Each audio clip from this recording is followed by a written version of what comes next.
And we're live. Yeah, okay. It's been a hot minute since I've been here with this. It's thinking about it. There we are. I forget what this one I want. I want to hear how I sound without just being completely drowned in the game. Oh, I should check the audio.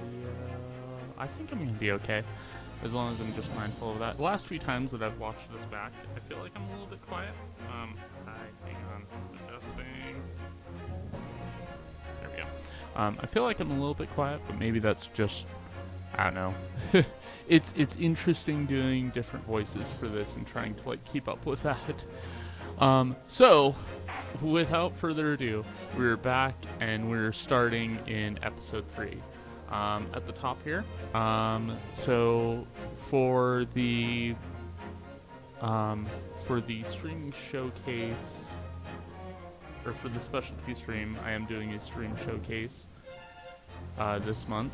This is gonna be an interesting one because the more that I've thought, really, that's so perfect. Okay. All right. I didn't realize what day that was going to land on, but here we are. So, but yeah, so the streaming showcase is going to be on Christmas Day. So, I think that I picked a good one for that then, because I'm doing my favorite, or some of my favorite, winter-themed levels. I think that that's going to be a good one, because after I mentioned that at the end of last week's stream, I'm like, okay, I'm not sure about this because this is going to be a lot of overhead, but if I did, what are some levels that I would include? I'm like, oh wait, actually there's a lot of really good ones here. So, and I didn't realize that that's going to be on Christmas Day, so on December 25th. So that's interesting. That'll be a fun one. So, but yeah, so we'll see how that one goes, because I've got some good choices. So I think I've got I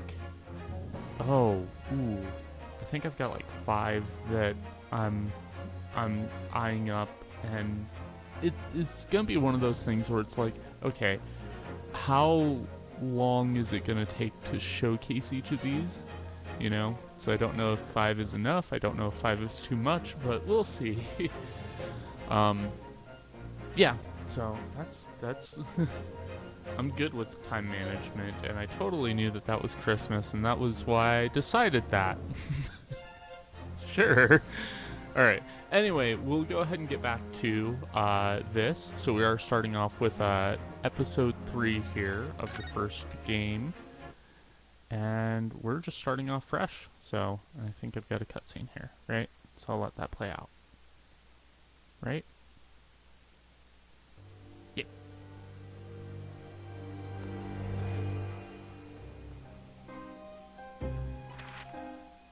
Glancing over my records of the late last century, I am faced by the events of a certain bitter winter.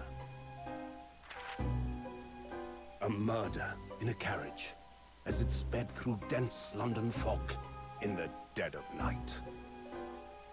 Though the victim and the perpetrator were the only ones inside, there were multiple witnesses to the crime itself. However, none could have imagined at the time that such a seemingly obvious case as this would end in such a horrendous manner. My friend, Mr. Herlock Sholmes, once said of the incident, I believe that perhaps that case was indeed the prelude. The beginning of a long concerto that impressive Japanese student and I were to play together.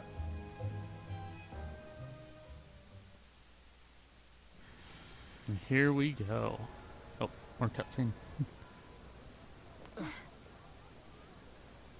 Amazing. Is this really just a railway station? Railway station or not, I've never seen such an enormous building before. And look at all the steam locomotives. This country is incredible.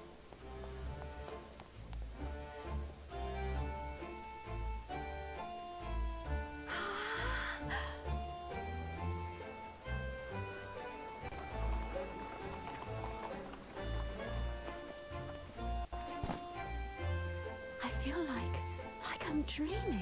So this is the capital of Great Britain. So, where to? Oh, hello. Climb aboard. I'll take you wherever you want to go. In that case, the Supreme Court in Whitehall, if you wouldn't mind. My pleasure. I suppose you're visiting students from abroad, eh? Yes. Thought so. Well then, I hope you enjoy your stay. And welcome to the centre of the world, Great Britain's mighty capital, London. And here we are.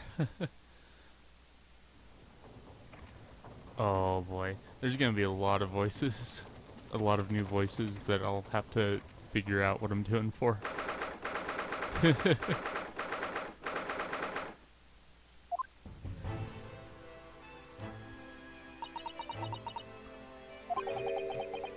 What an incredible place. It's so imposing. It's almost suffocating. This place is breathtaking. It looks like a fortress. There are some stone buildings like this in Japan now, of course, but they've only been built in the few short decades since we've opened our borders to the outside world. An authentic example like this has quite a different impact, wouldn't you agree? A far cry from the wood and paper most of our buildings are constructed from. It's certainly unfamiliar, but I think there's more to the differences than just the construction materials. And what is this place again? This is Lord Chief Justice Office, Naruhodo-san, in the Supreme Court of Great Britain. The Lord Chief Justice. We had instructions to report here at the time. If circumstances were different, we were supposed to let the Lord Chief Justice know that we had arrived from Japan. But Kazuma can't. No. So instead, we are here in a different capacity, as envoys to report the news of Kazuma-sama's death. Yes.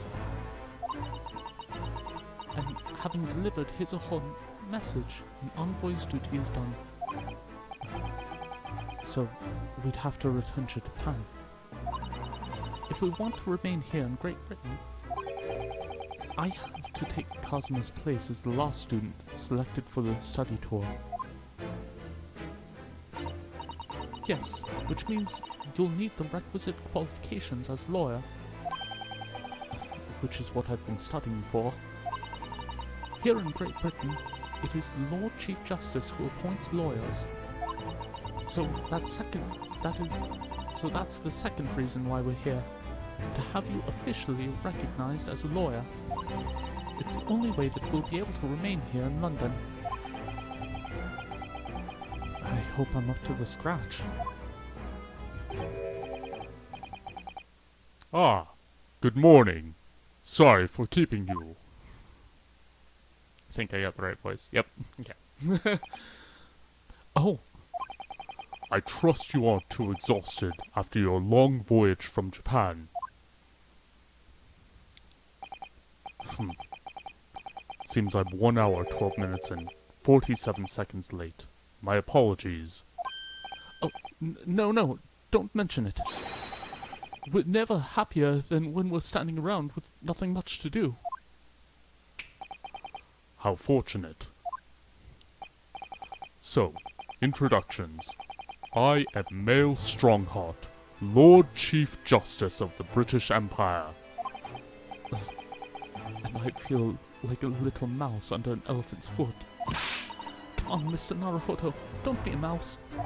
Oh, it's It's an honor to meet you, Lord Chief Justice Strongheart. I'm Ryunosuke Naruhodo, from the Empire of Japan. Well, Mr. Naruhodo. Welcome to London, the capital of our glorious British Empire. Yes, thank you.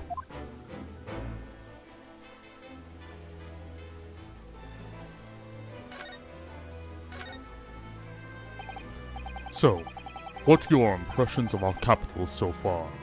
How do you like London? Well, I've been so nervous ever since I got here that I can't remember a single thing about the city. It's simply splendid, isn't it, Mr. Naruhodo? Oh.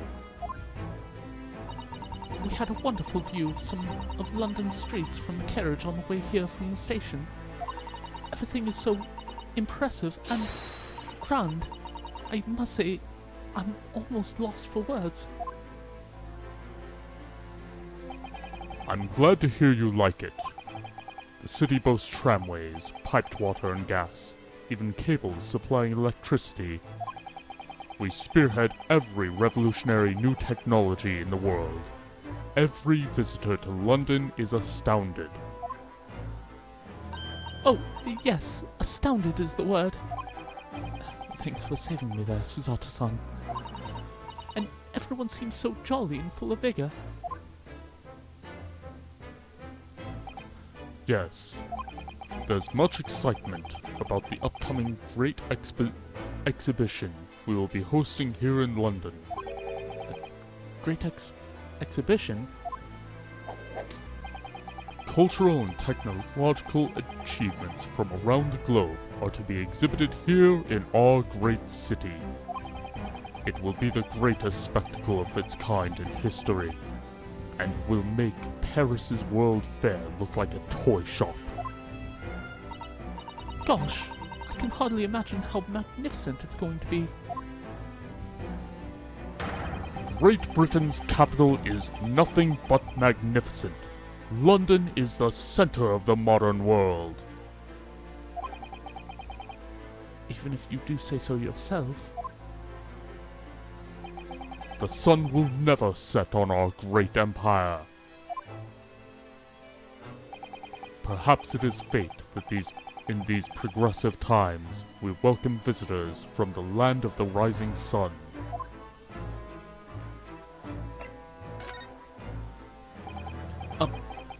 Lord Chief Justice, I think you were expecting a student of law for this study tour, weren't you? Absolutely. A Mr. Cosima Asogi, if my memory serves. That's right. The British government has already been telegraphed a full report of the situation. I understand the young man lost his life aboard the steamship bound for our shores. That's amazing. The news reached him before we even arrived. My country naturally extends its deepest condolences to yours. Oh, thank you. And you honored this appointment specifically to inform me of the news? Yes. We are here in the capacity of envoys from Japan to report the sad news in person. They tell me you Japanese are a people of protocol and courtesy, and I see that it's true. And it is with some regret that I must inform you that the death of the young lawyer means the study tour arrangement can no longer proceed. If you would just hear us out, Lord Strongheart. What did you have to say, madam? It's about the study tour. Mr. Naruhodo here would like to make a proposal. Would he now? Well, Mr. Naruhodo. This is it then. The moment of truth.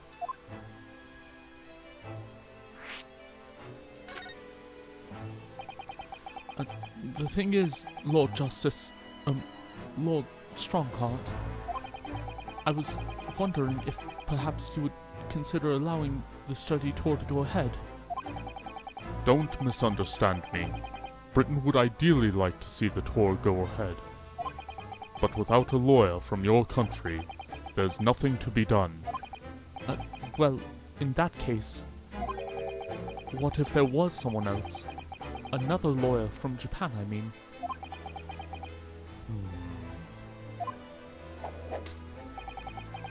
Is there something I don't know? Only a single lawyer was invited to Great Britain from your country. And that was Mr. Osogi. At least, that is what I've been led to understand. The thing is... Oh, this really isn't going well at all. I just can't seem to find the right words to say to this man. Mr. Naruhodo! I could ruin things here if I'm not careful. What am I going to say?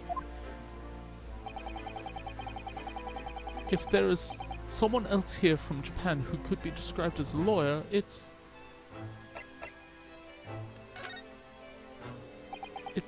me. I can do it. Is that so?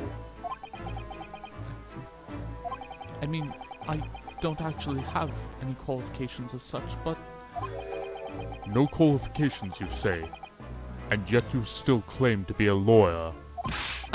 I have acted as a lawyer in court before. Only once, as it happens. And I had Cosima to help me, and I was the accused, but glossing over the details. I've been spending every spare moment on the journey here to Great Britain studying. I've learnt all about British law and court proceedings while I was on board the SS Buria. The voyage from Japan is some 50 days, I believe. Not what you might call a full education. To become a qualified lawyer here in Britain, not only do you need a university degree in law, you must also complete several years of training. I realize it's far too short of a period of time, but I can't just go back to Japan. Kazuma, Mr. Osogi's journey had only just begun. Coming here on this study tour was all he thought about. I have to carry on and do everything he planned to. I know it must sound like I have an overly inflated opinion of myself, but I would do anything to prove that I have what it takes. Any test you care to set me. Just one chance. That's all I'm asking for. Please. 31 seconds. Sorry. Your opening statement there, Mr. Naruhodo. It was 31 seconds long. Not too brief, not too protracted. A perfectly judged appeal, I would say. Which is a skill that would stand you in a good stead as a lawyer. Thanks. So, you're willing to put those words to trial, are you? Well, I'm all for entertainment. Huh? But let me ask you one thing first, sir. Yes. You say you intend to do everything Mr. Osogi planned to do. Are you firmly set on that path? Yes. That's my intention. I see. Am I imagining things? Or did his expression just alter a fraction there all of a sudden? Very well. You have your wish. I'll give you a chance. A test to become a specially certified lawyer. Whether you pass or fail is entirely down to you. Really?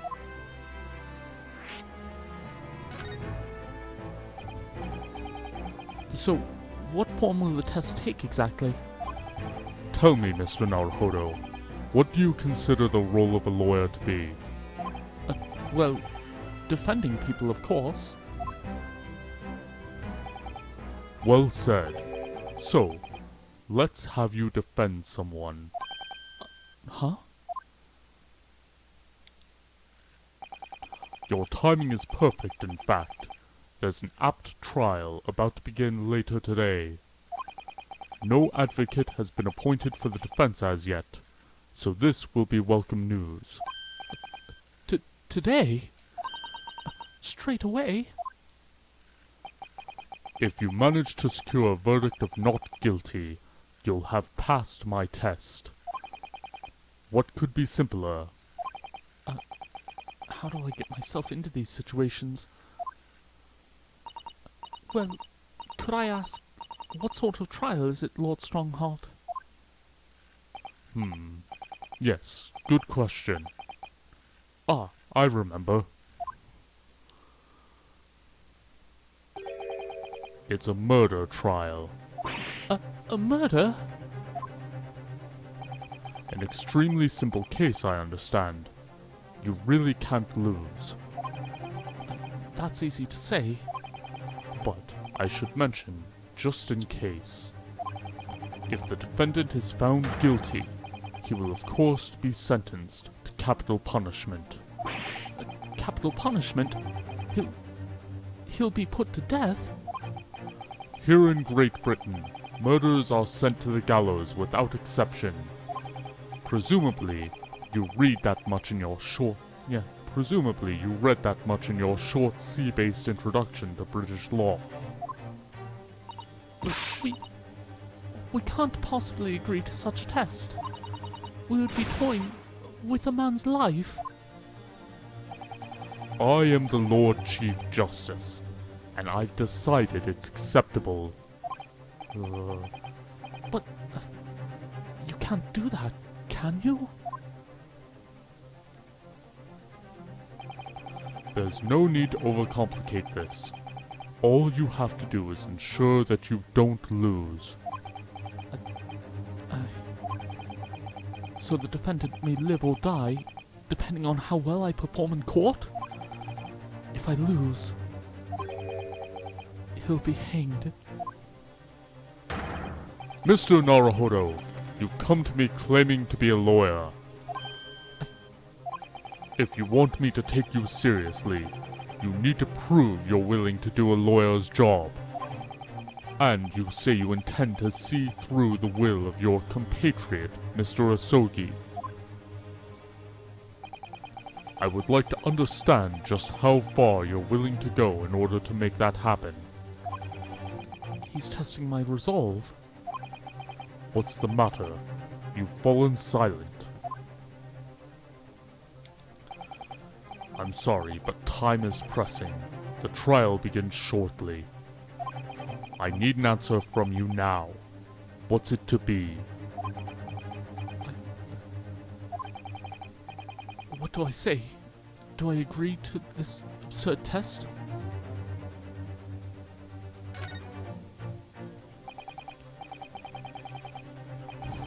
Alright then.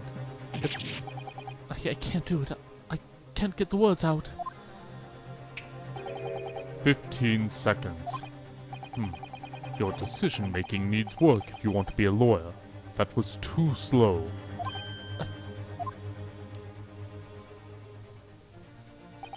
So, it's as I suspected, is it? Sorry? You have noble intentions, but lack the resolve to see them through.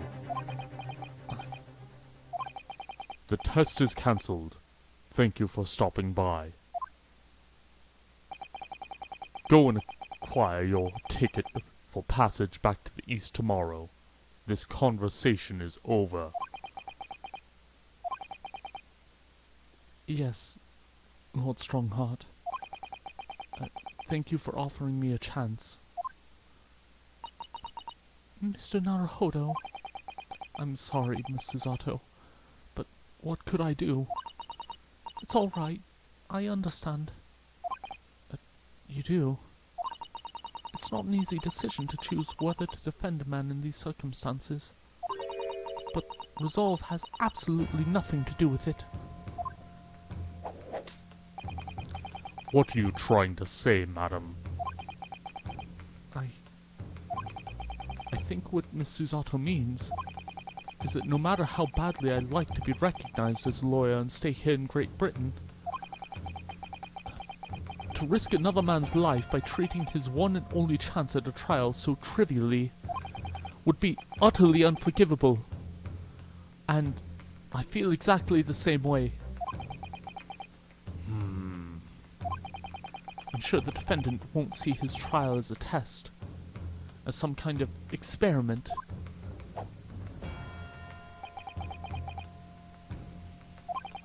A lawyer may fight for his clients in court day after day, but for each one of those clients, the particular day they stand in the dock may be the only chance they have to fight to prove their innocence.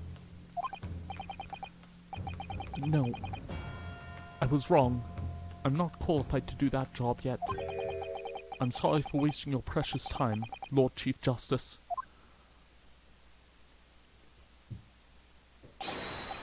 Wait, Mr. Naruhodo.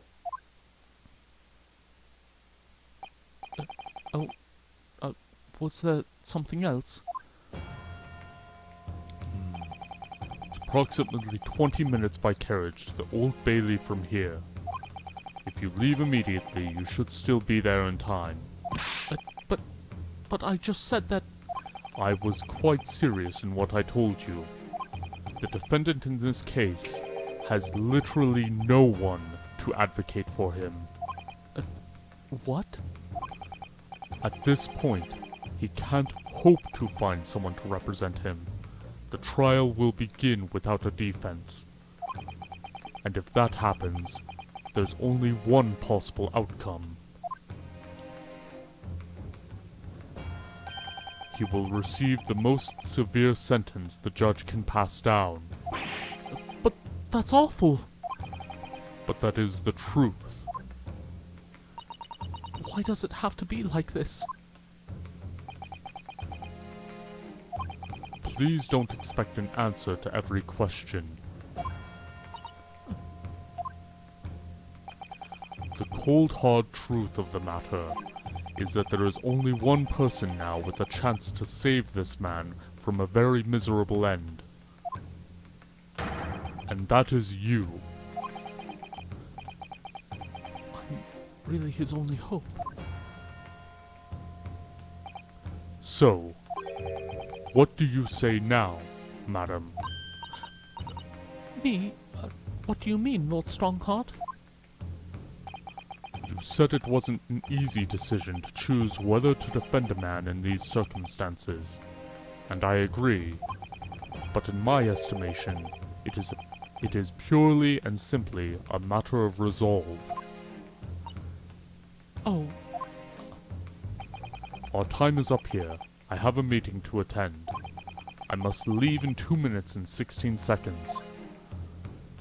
So, venture into our great city and enjoy yourselves.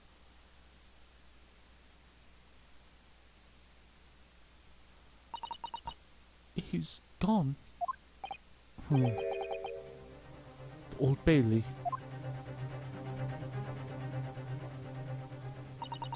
If we're going to do this, Mr. Naruhodo, we must leave at once.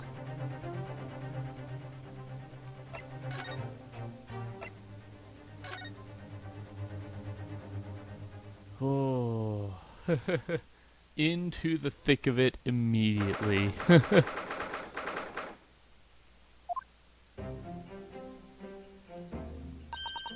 Oh, thank goodness. We're in time. There's still 15 minutes until the trial begins. I never knew a horse-drawn carriage could go so fast. I thought my teeth were going to rattle loose. Did you hear what I said to the driver when we climbed aboard? Get us to our destination in 5 minutes, driver, and there's a guinea in it for you. It's one of my favorite lines from the Herlock Sholmes stories, and it worked quite perfectly. I'm not sure why you're so pleased. I thought we were going to die, and we had to pay gold for the privilege. Well, at least we arrived here before the trial started. Yes, I suppose there's that. Anyway, I don't understand it.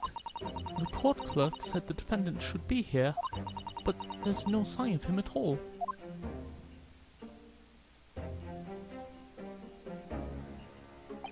I have no clue what voice I'm gonna... I really am worried I'm gonna botch his voice, so we'll get there. So this is the Old Bailey. Even this room for defendants to wait is grand. Are you alright, Mr. Naruhodo? No, I'm feeling tense, that's all. This place gives the same sense of foreboding that I remember from the Supreme Court in Japan. An oppressive air, almost as if the building itself is going to crush whoever is about to be sentenced. It feels like only yesterday I was the one about to be crushed. Yes, whoever the man you're to defend is, I imagine he's feeling very alone at this moment.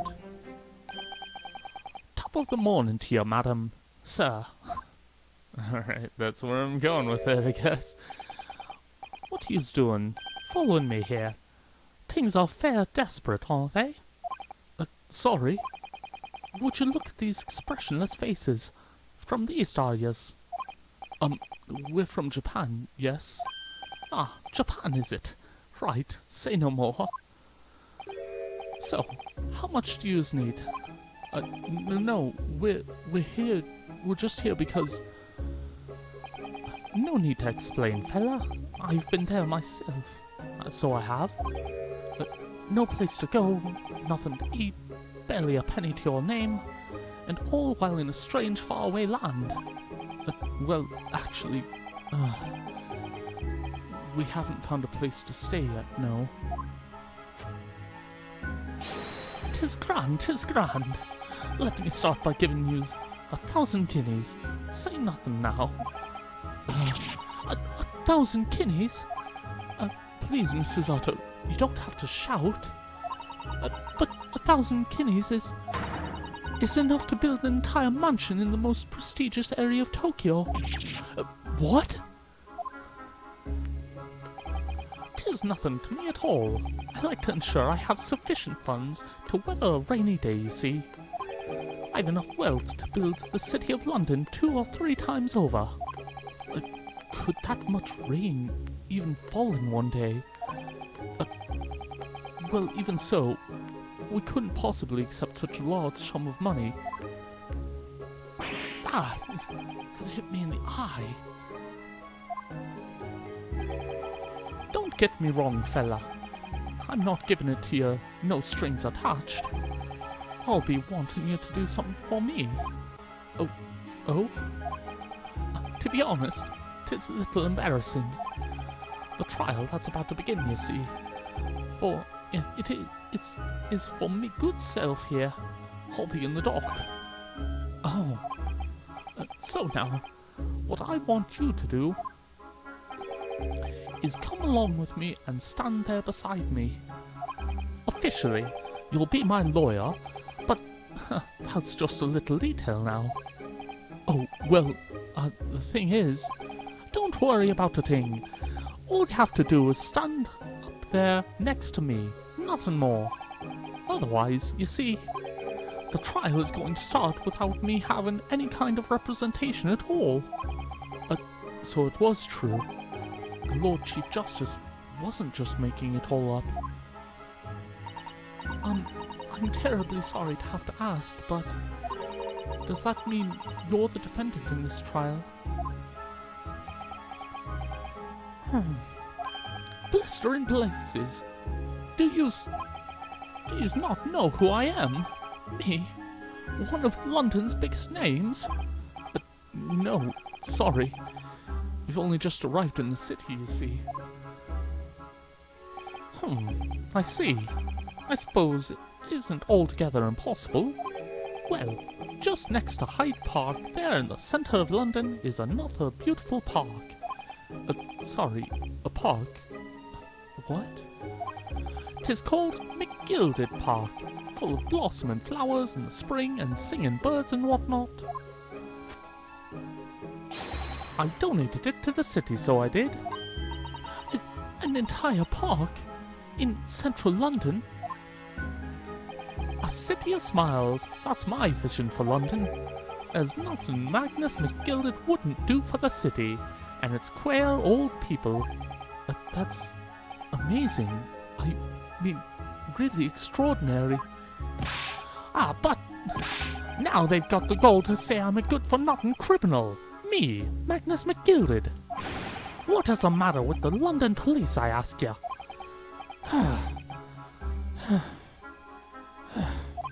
All right, don't pass out. Mr. Naruhodo, perhaps now would be a good time to introduce ourselves while the gentleman catches his breath. A good idea.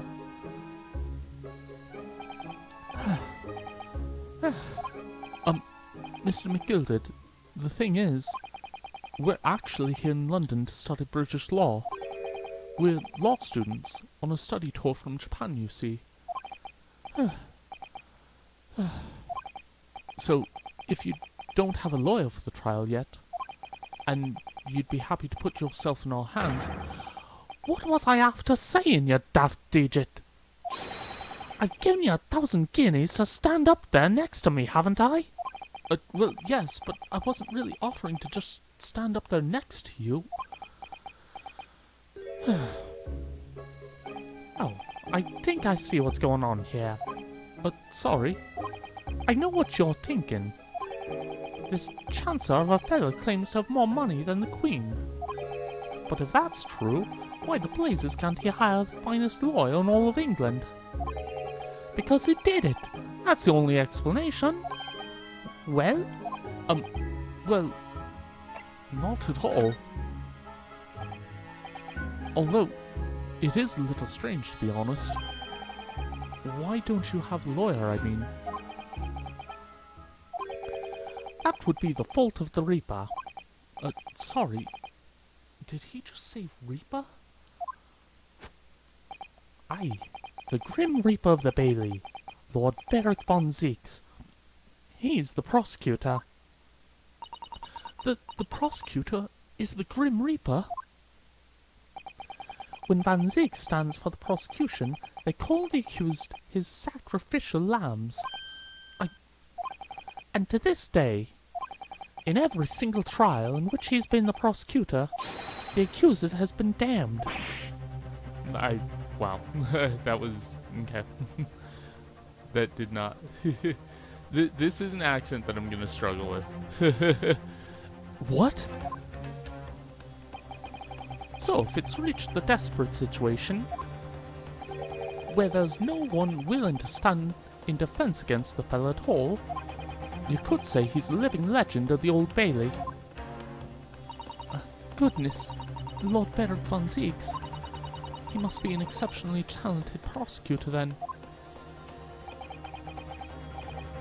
Talented isn't the word you're looking for, madam. It's cursed. Cursed? What on earth? The defendant is summoned, and his counsel. Please make your way into the courtroom. The trial is about to begin. His counsel? That would be me. Oh, 'tis time. Well then, fella, don't let me down. But I don't know anything about the case. You haven't told me what happened. Until you showed your face here, I'd made up my mind, so I had. Sorry. I decided I'd have to defend myself in there. How would that have worked? But then you made an appearance, a student of law, wouldn't you know? 'Tis no accident, I can assure you of that. 'Tis fate. So don't get cold feet now, please.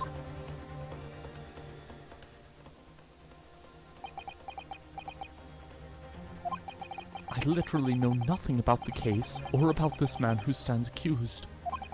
In fact, the only thing I do know is that I can't just turn my back on him.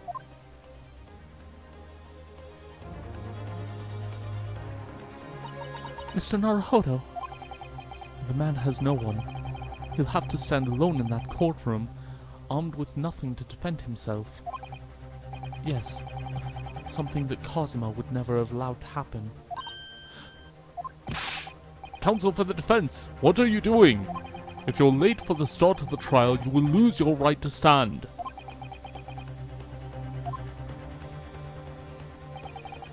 I'll be right there.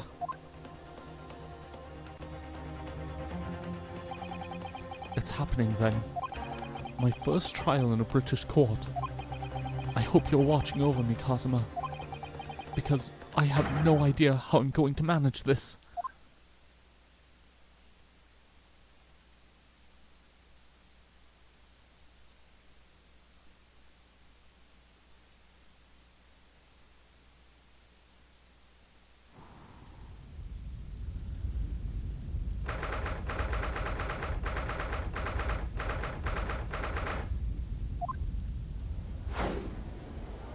Oh boy. Here we are. So, this is the highest court in Great Britain. The Old Bailey. The centuries of history in this place is palpable, isn't it? It's so different to the Supreme Court in Japan. It feels both imposing and serene at the same time. The atmosphere almost makes words redundant. Whatever the country, determining a person's guilt or innocence is always a solemn affair. May I say something, Mr. Naruhodo? Oh, yes, what? There he is again. Your eyes look ready to pop out of your head again. I know, but I just can't help it.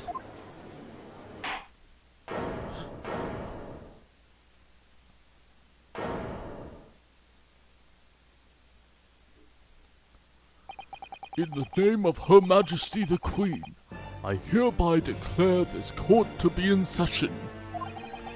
We are here today to determine the guilt or innocence of... Whoops. No, wrong button. I'm playing too many games where the A and B are flipped from like a Switch controller. We are here today to determine the guilt or innocence of Mr. Magnus McGilded. I now call upon the counsels for the prosecution and defense to declare their willingness to proceed. The prosecution is fully prepared. That must be the Reaper of the Bailey. He really does look fully prepared to dispatch his next poor victim to the underworld. Counsel for the defense, you appear to be Eastern. Do you speak English? Huh? Oh, yes, of course. Sorry. But he asked if the defense were ready, and I couldn't be further from ready if I tried. Those eyes please me, Nipponese. They shroud your fear, your doubt, your trepidation. They run wild, clinging to some phantom notion of courage. The quintessential look of a sacrificial lamb. A cold shiver just ran down my spine, all the way to the tips of my toes. Now, Mr. McGilded. Yes, my lord. You stand accused of murder, a capital offense. You could be sent to the gallows if found guilty. Are you quite sure you wish to entrust your defense to this foreigner? As I've always said, my lord, 'tis a grand thing to give opportunities to the young. Even if the fella is a student from some little island off in the Far East. Is it not the British way to ignore the dangers of yourself and give those less fortunate a fair chance? I'd like to think that acts of chivalry do the great British Empire proud. Listen to Mr. McGilded. What a fine gentleman London has him. Did you hear that he donated 5,000... Mother, please, can we go play in McGilded Park? It seems as though everyone in the public gallery is firmly behind Mr. McGilded. That's definitely welcome news. And he certainly has a way with words. I'm surprised he couldn't convince anyone to defend him. Eloquently put, Mr. McGilded, and most laudable sentiments. Now, ladies and gentlemen of the jury, I'm sure I need hardly to remind you that you 6 members of the public have been selected for your impartiality. Are you ready to proceed? Yes, my lord. If the task is to send rotters to the gallows where they belong, I'm more than ready. The manner his lordship always says we should dispose of rubbish properly. Naturally, I agree. Ha! Any criminals here will soon be wishing they never set eyes on me.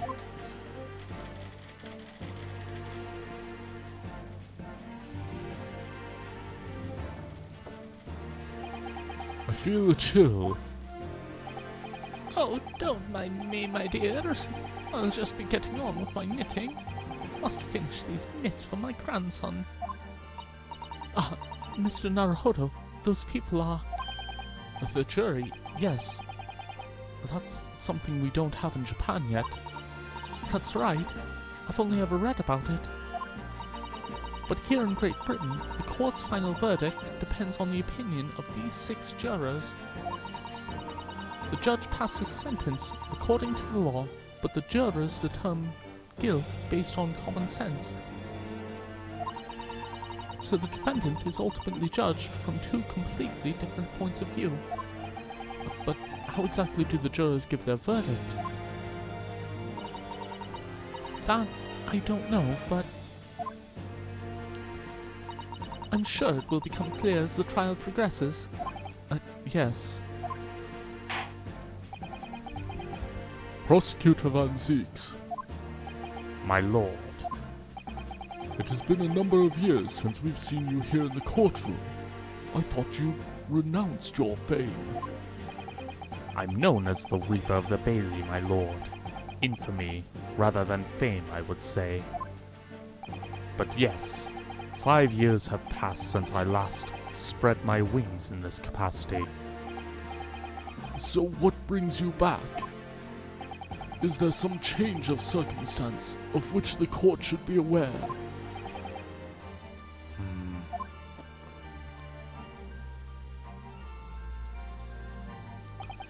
I leave that to your imagination, my lord. Just moving stuff around a little bit. So, the Reaper has been out of action for 5 years. Why did he have to choose today of all days to make a comeback? Don't lose heart, Mr. Naruhodo. As you wish, sir. The court nevertheless welcomes your return. Now then, opening statements, I think. A summary of the case, if you please. Certainly, my lord. As your lordship is aware, this is a case of overwhelming simplicity. We must be the only ones here who aren't aware. Do we even have anything in the court record yet? Nope.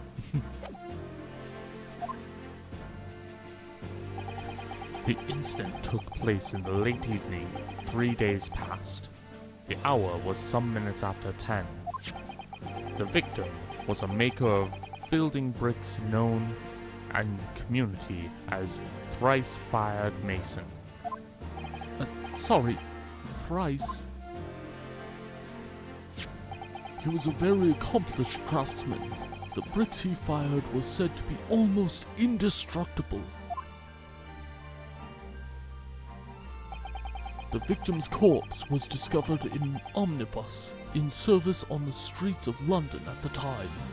Oh, whoops, that's Van Zieks. A dagger that had been thrust into the victim's abdomen is believed to be the ultimate cause of death. Here is the autopsy report from the investigating medical officer at Scotland Yard. Thank you, counsel. I shall accept that and the photograph as evidence.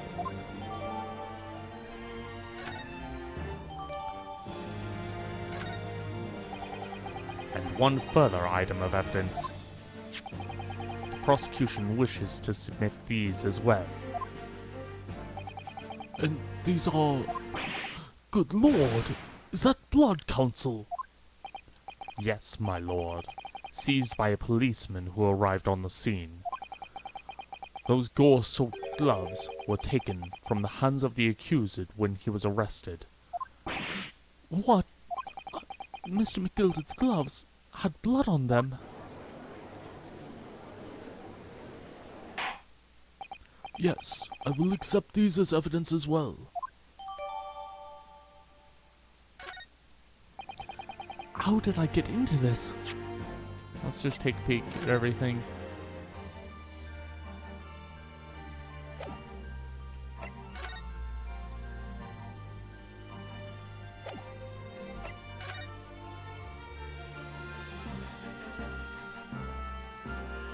Yeah, that's blood, alright. This is definitely blood, isn't it? Not the most pleasant sight to be confronted with in our first day in London. Well, nothing will come of grumbling now. No. By the way, is Mr. McGilded right-handed? Yes, I believe so. He was toying with the coin in his right hand a little earlier. Pity. If only he'd been left-handed. I think blood on either glove would be fairly incriminating, really.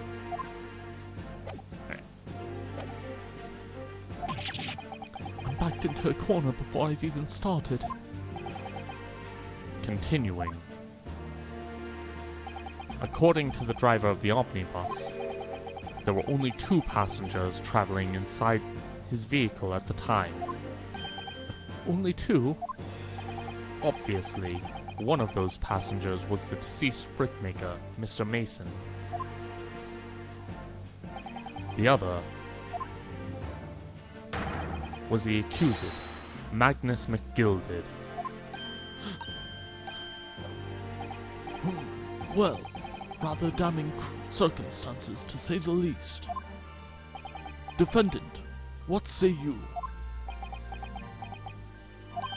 Well, of course. I have no recollection of such a thing. Mr. McGilded, To be sure, I rode the omnibus that evening, but whenever I'm in a carriage, I'm taken with a fierce tiredness, and I always succumb to it. are you claiming to have been asleep? 'Tis the motion of carriage, my lord. Lilting, so it is. And when I opened my eyes again, 'twas a desperate sight before me. The body of a man I'd never laid eyes on before in me life.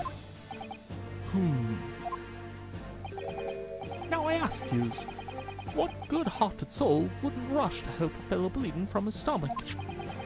I was about to start worrying about me gloves now. I wasn't about to start worrying about me gloves now, was I? I reached out to give a man a hand. So the blood got on the gloves then, after the man had been killed?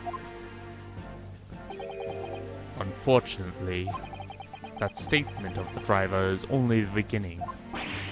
What? That's not all of it.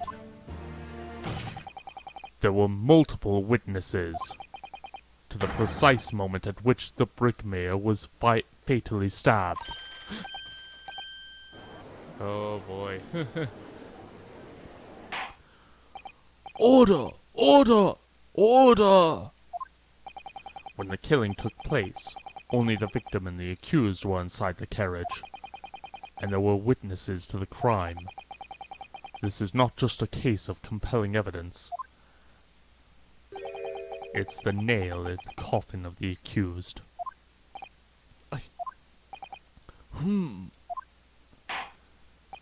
Thank you, counsel. The circumstances of the crime have been made quite clear. I think we will hear testimony from these witnesses first of all. Your wish is my command. Bailiff, bring the witnesses in at once.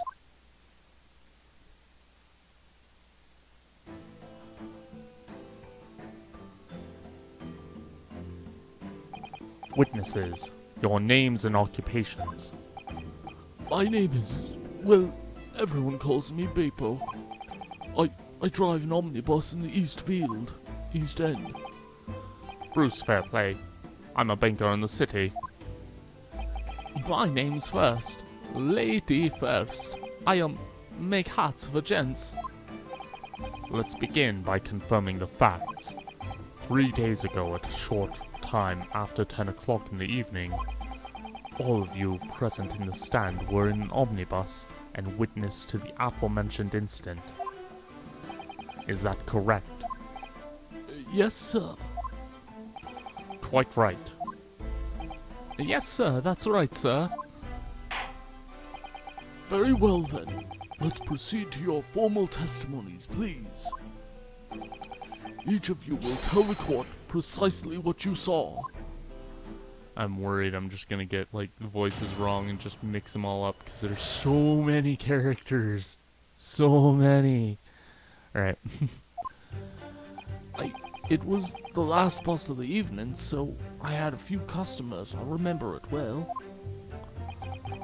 The victim and the man accused of killing him were set next to each other inside the bus. Then, out of the blue, the accuser just reached over and plunged a knife right into his guts. That's right, he stabbed him. I screamed, I did. I couldn't help it. As soon as I heard the scream, I stopped my bus. And then I saw it too.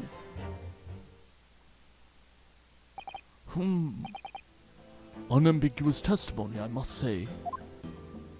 Yeah, I'm getting voices, like, all over the place right now. Exactly, my lord. These men witnessed the incident in the omnibus with their own eyes. I'd like to ask a question, if I may. Yes, counsel. Well, this testimony makes absolutely no sense to me whatsoever. Why not? Well, the incident took place inside a moving carriage, didn't it? As has been clearly stated from the outset, yes. Well, in that case, how could those two witnesses possibly have seen what happened? There's no way they could have seen the inside of the moving carriage.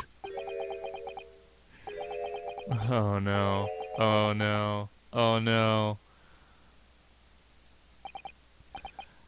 How quaint. I'd read that civilization in the Eastern Island nations was a good century behind our own. But you're here in London yourself. Are you really so ignorant about our omnibuses? Huh? Tell me, my Nipponese friend, have you travelled in an omnibus? Well, no. We only arrived in London this morning. No matter. I've arranged for us all to see for ourselves. The actual scene of the crime, that is. What do you mean?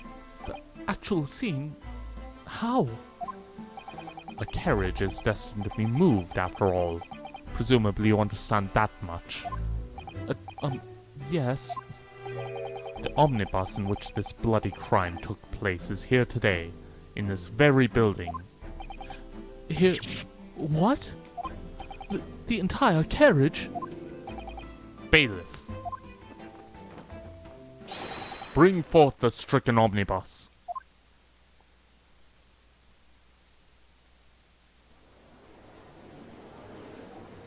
Oh yeah, he's so intimidating.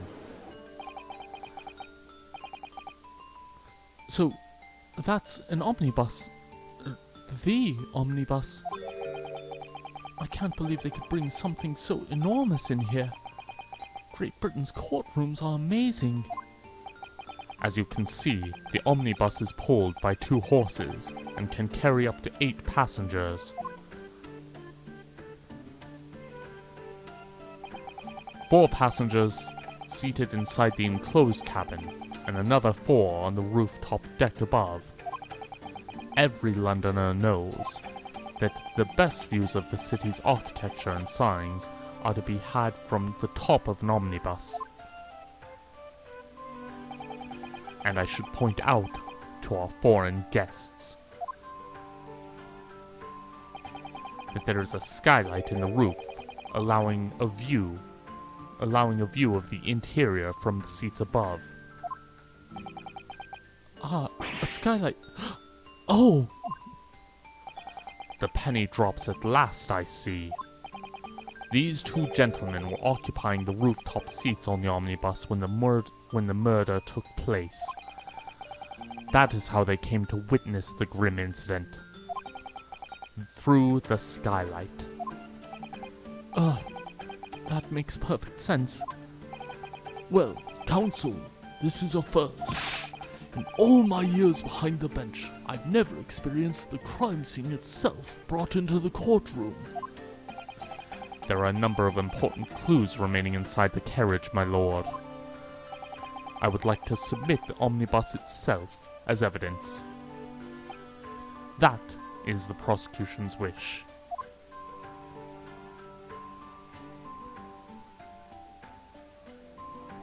Very well. I see no reason why not. The omnibus is hereby formally accepted as evidence. The whole thing. I can't believe it. The entire crime scene enters evidence. Yes, Great Britain is simply extraordinary. I could help myself a lot by giving that omnibus a thorough examination, seeing as it's here. Hint, hint, look at the omnibus. Hint, hint.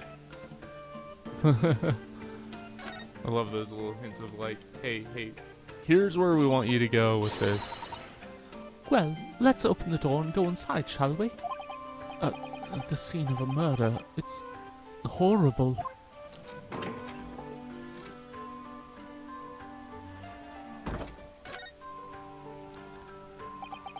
That's blood that's soaked into the seat. The victim's, obviously. Yes, and that seat would clearly be visible from the roof deck. Would you really stab someone in full view of other passengers like that, I wonder? Well, it was after dark. And there was a lamp on in here, so perhaps the culprit couldn't see anything outside through the skylight. Whichever way you look at it, it doesn't seem like it was a planned attack.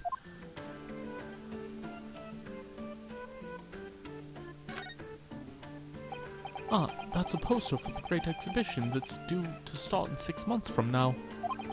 There's a lot of focus being drawn to the Crystal Tower, the centerpiece of the whole exposition. Oh, the Crystal Tower?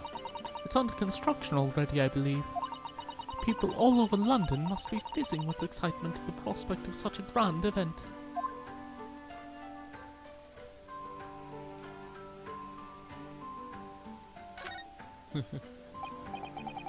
Oh, is this the same thing? Yep.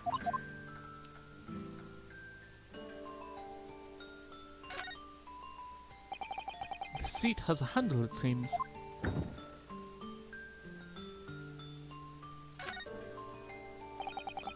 This looks like all sorts of equipment that might be needed to keep the omnibus running. Feeding tubs, tools to repair wheels, blankets, horseshoeing tools. So it's a storage compartment for the coachman to keep his things, it seems. There doesn't seem to be any space for passengers to store their luggage, that's for sure. Well, I don't imagine it would be very convenient for that purpose anyway.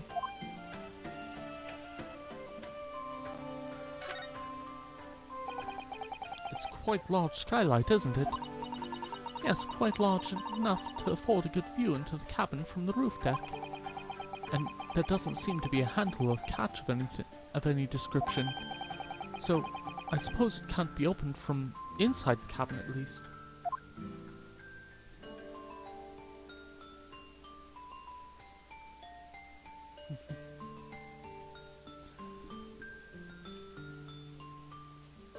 Alright. That might be all. Have you seen enough? Let's step back outside then. I think that might be it for the interior for now.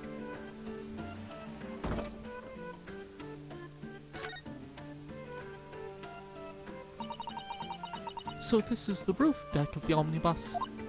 Oh, you must have a wonderful view of London streets from up here. So people sit all the way up here on bitter winter nights with the cold air rushing past them, and they have to pay money to do so. Ugh. I can't imagine how cold it must feel. That just made me think of something horrible. Can you imagine being dragged around the city in the freezing cold as a punishment? Perhaps that is the real price you pay to stay out late.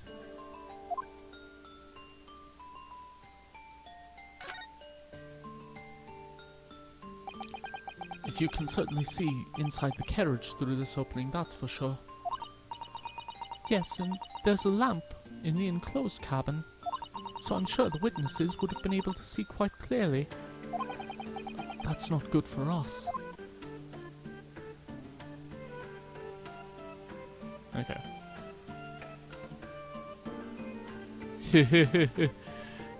Phoenix Wright Omnibus. Huh.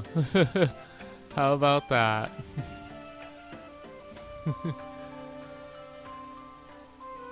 Right. Is this anything I need to look at?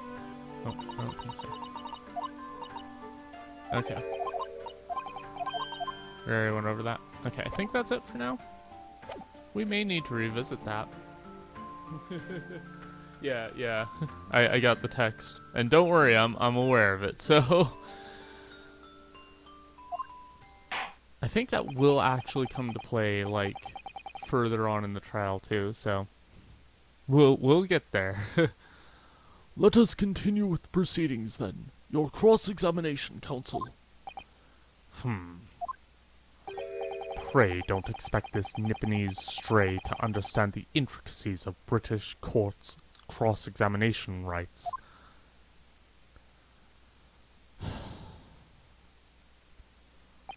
All right, my first cross-examination in the British court. Ow. Focus, Ryunosuke. Focus.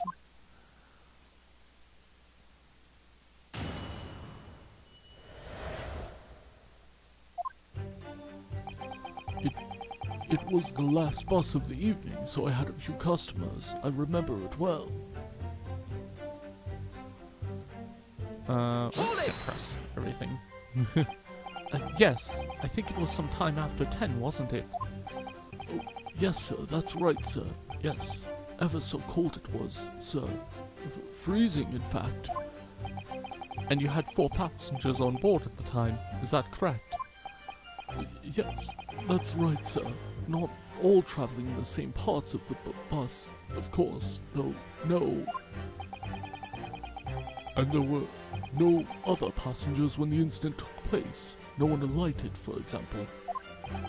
You're quite right with that, sir. No other passengers like that. No, none. So nobody fled the scene of the crime, then? I have to say, the boss insists on running, he does. Every evening, the last bus of the day. Oh, but I do wonder sometimes if it's altogether worthwhile. Yes, sorry to say. What do you mean by that? Well, with it being so cold and everything, and only making 20 pence on the run, you see. Yes, I spend that much at the pub on the way home, just trying to warm up again. The victim and the man accused of killing him were sat next to each other, inside the bus. Hold it! And you saw them through the skylight in the roof of the carriage. Oh yeah, poor Beppo. Or Beppo, however you say that. That's right. When you sit up on the top deck, the window's right there at your feet. Whoop. There was a lamp on inside, so I had a pretty good view. The 2 of them were wearing hats. I couldn't exactly make out their faces. But there's not a shred of doubt in my mind that it was Mr. McGilded. How can you be so sure? Well, how can I put it politely? McGilded is a gentleman of rather small stature. I couldn't have mistaken him for anyone else. Let's not forget that the victim, let's not forget that when the vehicle came to a halt, the only people inside were the only people inside. Let me try that again. Let's not forget that when the vehicle came to a halt, the only people inside the enclosed cabin were the deceased Mr. Mason and Mr. McGilded. There's no room for doubt here. I really wish there was. Then out of the blue, the accused just reached over and plunged a knife right into his guts. Hold it! You actually saw the exact moment as it happened. Didn't I already testify to that? Or are fair dinkum, hard-working city bankers not considered trustworthy these days? Oh, no, I didn't mean that. This is no good. I've really got his back up. Perhaps you could just tell us what you saw in a little more detail. My lord, Juror number 3, what is the meaning of this? my mind is made up, my lord. Completely and utterly made up. Made up about what? I don't like the stinking rich. Never have. They're always up to something or other that they shouldn't be. Every one of them. And that little leprechaun of a man is no exception. Well, he can't fool me. Uh-oh. There's no point wasting time listening to any more of this. That's my opinion on the matter anyway. Hold it. That is precisely what I was about to say. As the foreman of the jury, it's my duty to set a good example for my fellow jurors. Oh, no.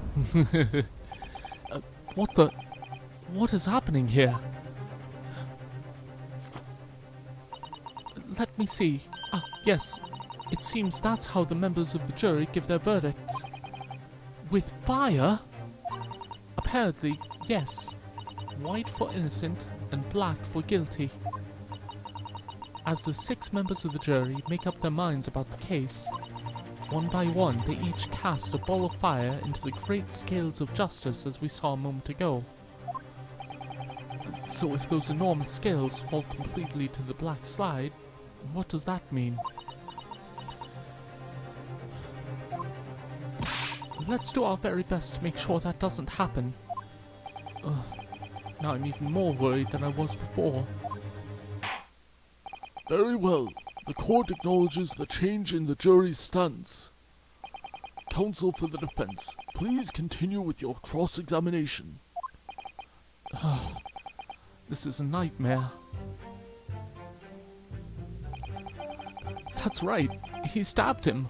I screamed, I did. Couldn't help it. Oh, whoops. I want to press that. There we go. He stabbed him, you say? And you were sitting up on the roof deck, were you? Yes, that's right, sir. I was up on the roof seats. I remember seeing the little gent sitting next to the fellow that was stabbed. I'd been thinking about a new hat design, you see. So I was just gazing absent-mindedly around. But then I happened to look down through the skylight. What is this accent I'm doing right now? It was sticking right out of his belly. That huge, great knife.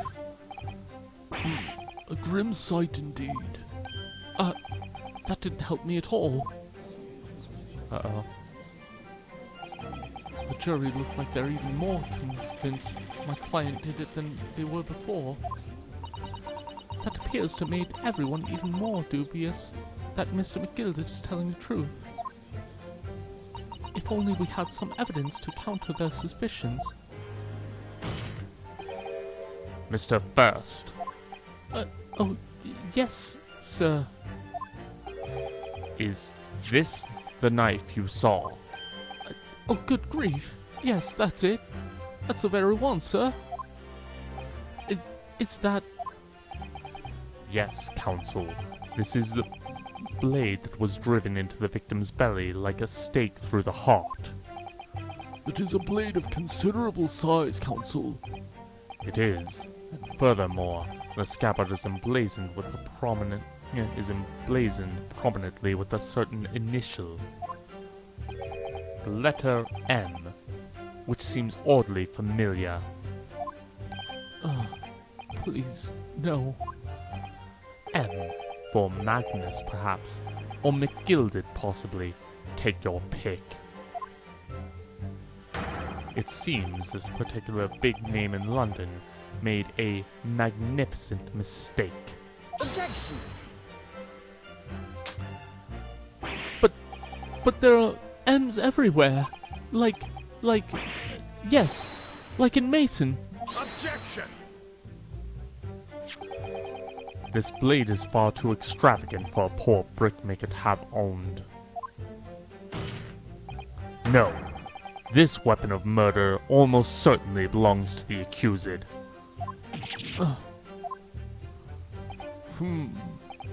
Not conclusive, but certainly compelling, Counsel.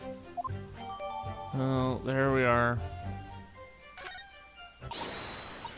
My lord, if you'll forgive the interruption. Juror number 2, go on. Mr. McGilded is a pillar of society and a gentleman's word should be sacrosanct. However, those of us in service know we must accept hard truths. Wait, what are you... Dispose of the rubbish.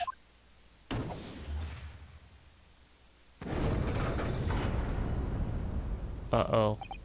No! I don't wish to cause offense, but I do like to eradicate all traces of filth and grime.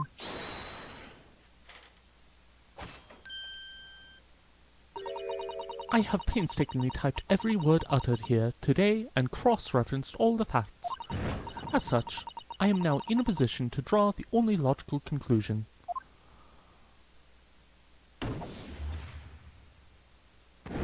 Oh boy. Not again. That's 4 out of 6 juror members who've proposed a guilty verdict. There are only 2 left. We've had it. Every time I press these witnesses for more information, I just make the situation worse. Nevertheless, what we need more than anything at the moment is more information. We're still very much in the dark. I suppose I'll have to just keep pressing the witnesses, knowing that more sparks may well fly. We mustn't give up hope that we'll uncover something that will give us a way to fight back. But... Alright, I'll keep trying. I can't give up. I just need to keep calm and listen to the witnesses' statements again. As soon as I heard the scream, I stopped my bus. And then I saw it too. Hold it! What exactly did you see? Oh, well, sir, that would be the passenger, sir. Yes, collapsed on the floor he was. And by the passenger, obviously you're referring to the victim, Mr. Mason, the brickmaker. And the other passenger that had the knife in his hand. Like this. By the other passenger, obviously you are referring to the accused, Mr. Magnus McGilded. And then he plunged it down like this, stabbing the other passenger in the belly. What?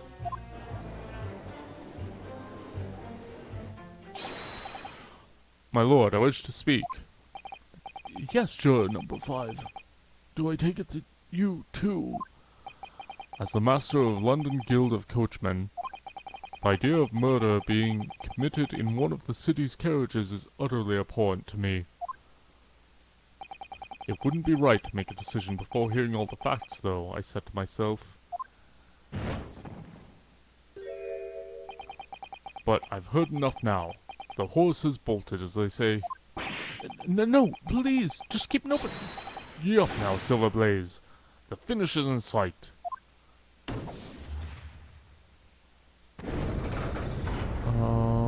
boy. Beppo is a long-standing member of the guild, and I trust what the man says. Oh, thank you, sir. You too kind, sir.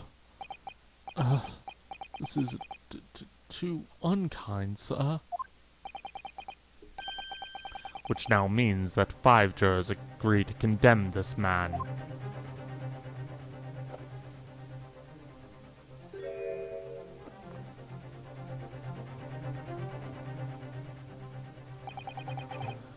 Madam Juror number 6.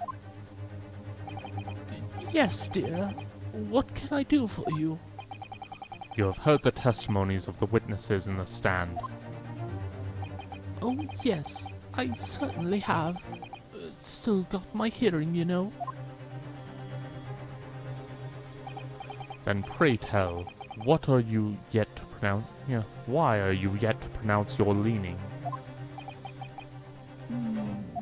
Well, dear, the thing is, I'm a creature of habit, me.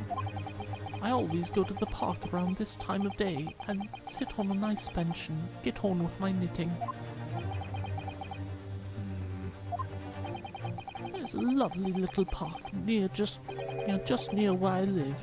McGilded Park, it's called. The gentleman donated it to the city, you know, to put a smile on Londoners' faces, he said.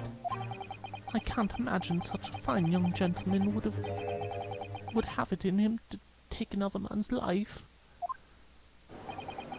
He's always doing wonderful things for the city.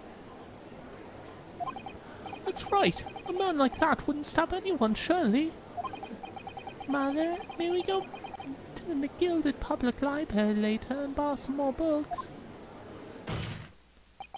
How many Londoners live with their heads in the clouds?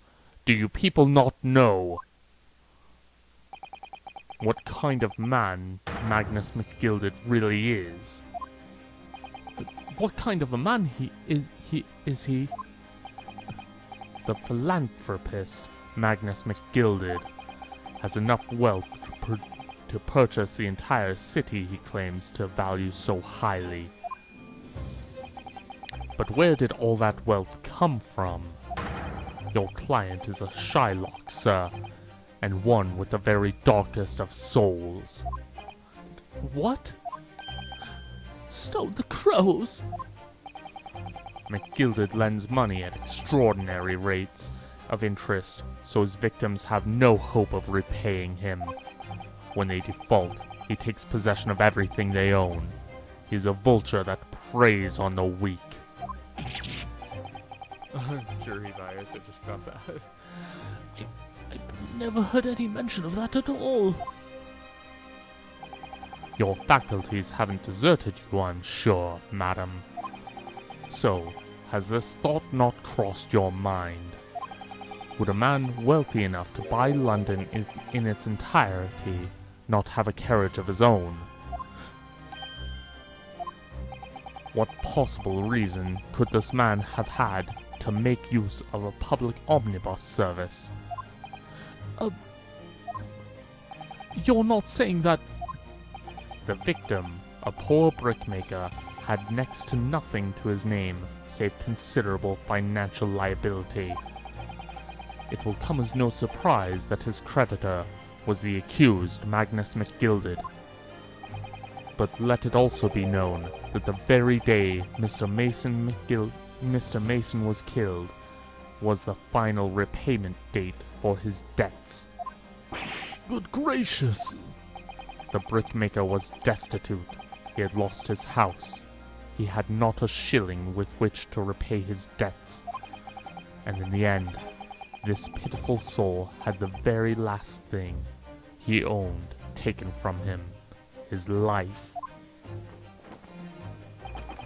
By the merciless philanthropist pretender, Magnus McGilded. I don't believe it. If I might add something briefly. Miss Susato, you claim that the victim had been lent money by Mr. McGilded, but where is the evidence to support your claim?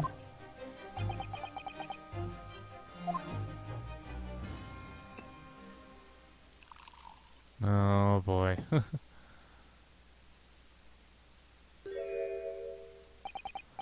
Pray forgive the discourtesy of filling my hallowed chalice in a court of law.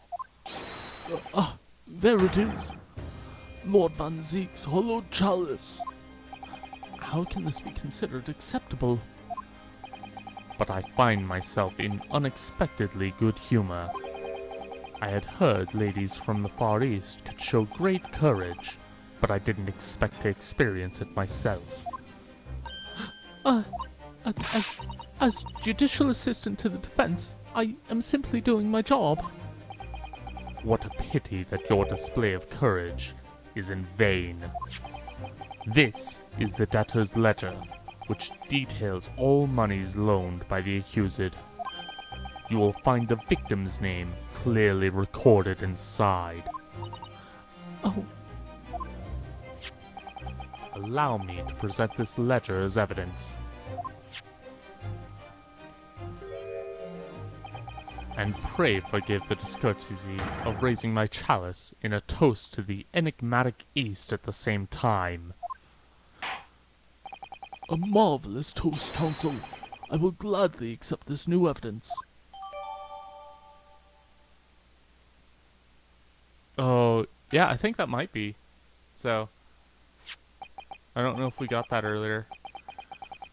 Ah, yes, 20 guineas. The victim owed a considerable sum. And the accused made quite certain he had ample recompense. Well, it would seem I've had the wool pulled over my eyes. Regrettably, madam, that is the modus operandi of the accused. It's such a pretty little park, too. What a scoundrel. Still, maybe it's all for the best. Wait a minute. Let's think about this a little more. I don't stand for nonsense.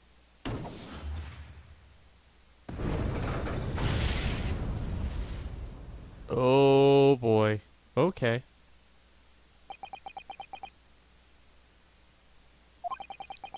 That was it. The last juror's decision.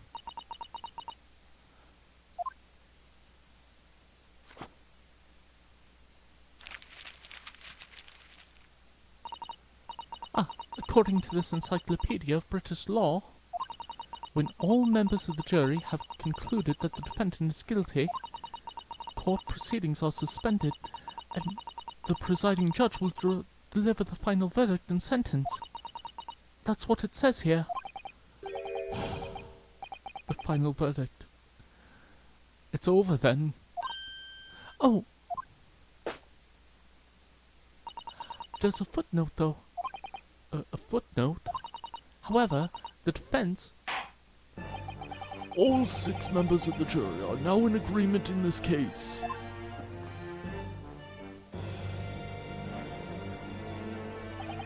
Allow me to convey my respect for your swift and righteous decision. According to the laws of this country, I will now conclude the trial by delivering my final verdict. I trust there are no objections.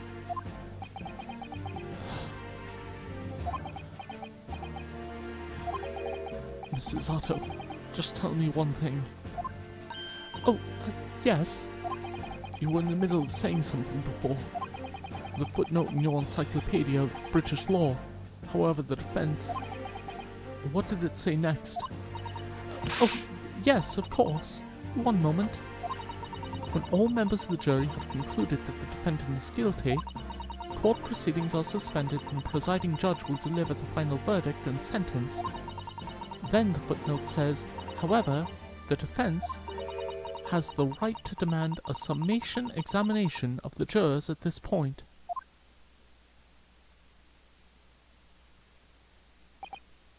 A summation examination? Objection! A summation examination. From which century has that tome you have there been resurrected? judging from the binding, I would say that book is at least 50 years old. Any modern text on British law wouldn't even give such an antiquated procedure a mention. It's a relic, long forgotten, and certainly no longer practiced. So, you're out of luck. Oh. What even is it, Mrs. Otto? This so-called summation examination? Oh, one moment and I'll read about it. You would demand the right to a procedure before you even understand what it entails. Typical Nipponese. Alright, Mr. Naruhodo, I think I understand. It seems that under this procedure, we would be able to appeal to the members of the jury. To do what exactly? Appeal to them to change their leaning and reverse their decisions. And it says here that if successful, the proceedings of the trial must be resumed. Make them reverse their decisions? Yes, in times gone by, barristers would use a summation examination to attempt to influence the jury's decision. But that procedure became something of a formality with no practical benefit, really. So it rather fell out of use. I wonder why. Because it was devoid of purpose. Changing just one member of the jury's mind would be hard enough, let alone several. No self-respecting defense barrister would even assert his right to try in this day and age. Still, I don't see any mention of the procedure actually being formally revoked. What are you suggesting? I'm suggesting that although it may be antiquated and largely forgotten, it isn't yet extinct. What do you think, Mr. Naruhodo?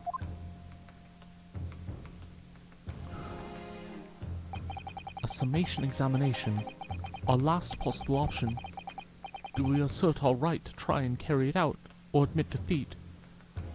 Of course. The defense wishes to assert its right to a summation examination, my lord. Objection! London is the capital city of the most powerful nation on earth. We have a duty to the world to exemplify the very highest standards of judicial procedure. Summation examinations are an embarrassment that should remain buried. Objection! But if it's all right, it's all right. I believe it could prove vital in this trial. The defense's petition is perfectly valid. The court will proceed with the summation examination. This is madness. Foreman, are you and the remainder of the jury ready? I'm not. There was no mention of this in the letter I received, so... All members of the jury will be asked to explain on what grounds they have reached their decision. On what grounds? You must all justify your decisions and explain why you believe the defendant to be guilty. Well, my lord, you're rather putting us on the spot. This is most irregular. No mention was made of this before. I don't really hold with all this justifying lock.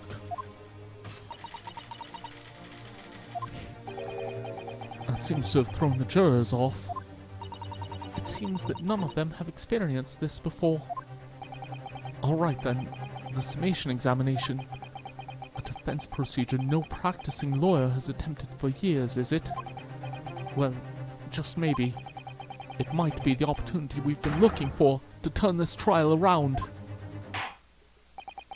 So be it then, ladies and gentlemen of the jury. The court hereby calls upon you to state the grounds on which you find the defendant, Magnus McGilded, guilty of this most serious crime.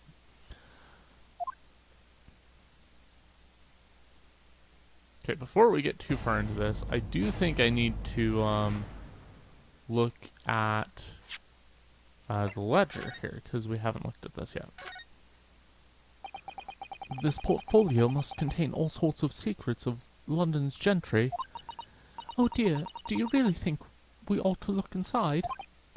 Well, it's not as though we know any of London's gentry personally, is it?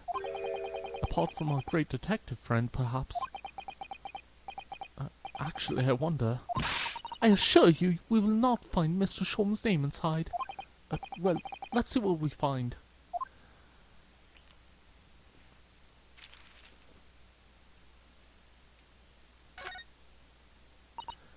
Gosh, it's crammed of gentlemen's names, isn't it? Well, I suppose they're probably not all gentlemen at all. Not all gentlemen at all, are they? After all, not everyone in this country is well off. Ah, goodness! What is it?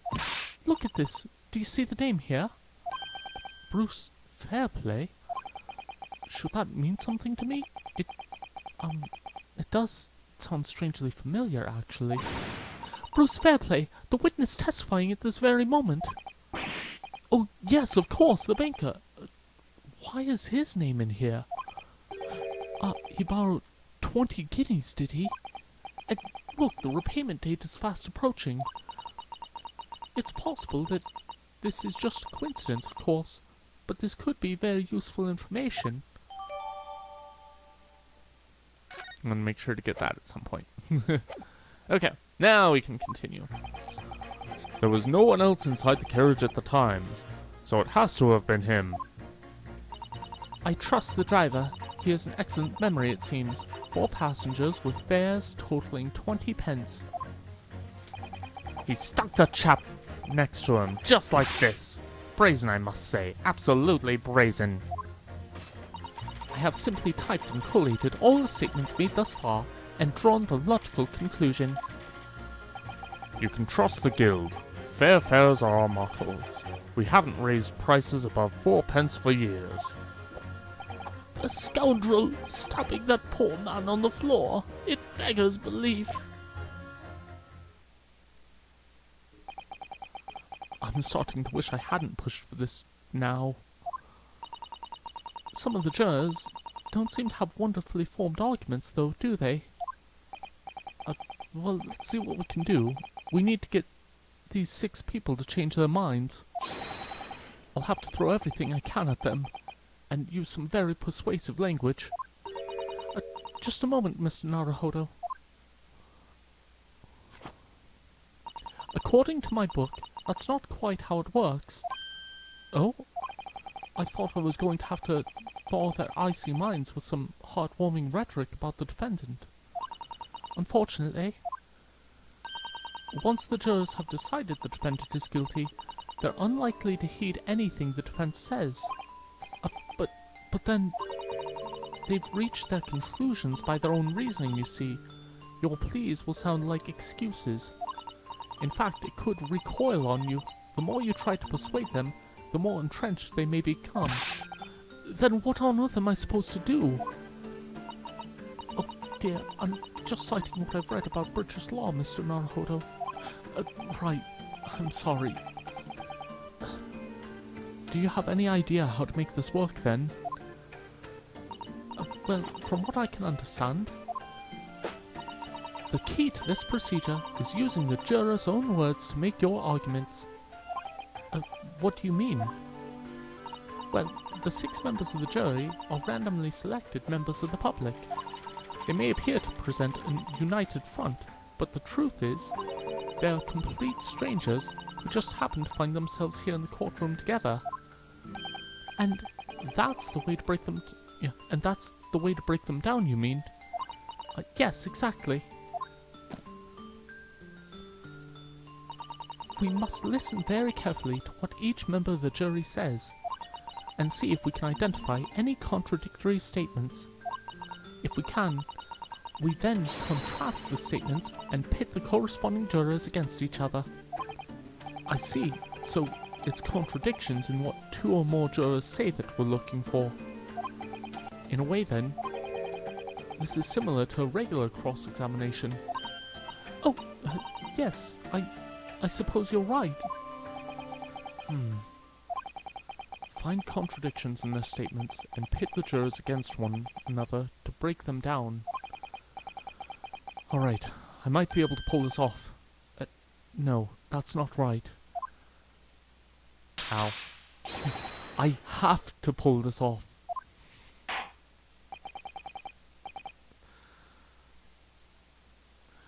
Can we start the proceedings, counsel? I would ask you to take the stand for this. I'm expecting a clear and concise rebuttal. Yes, my lord.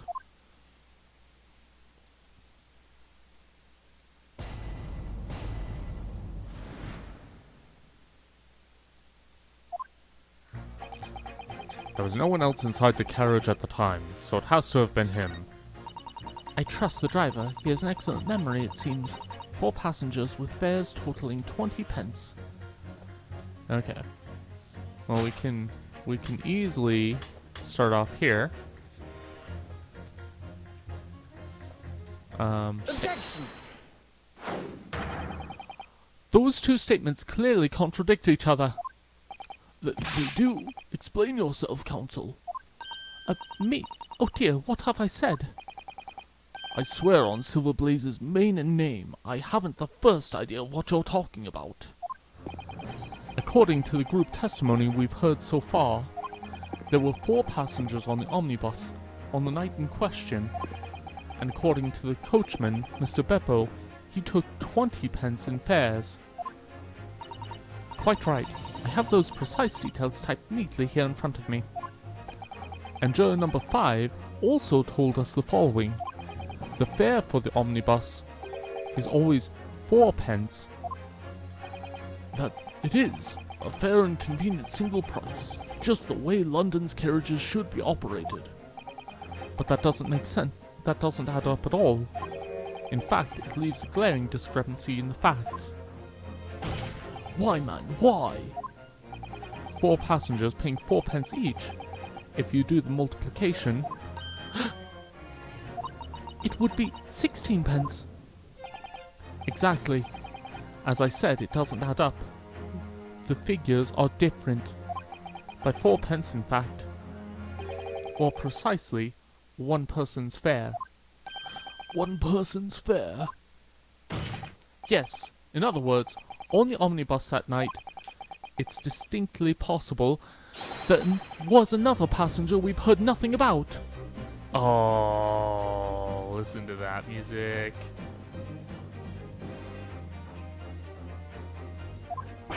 Good gracious! This can't be right.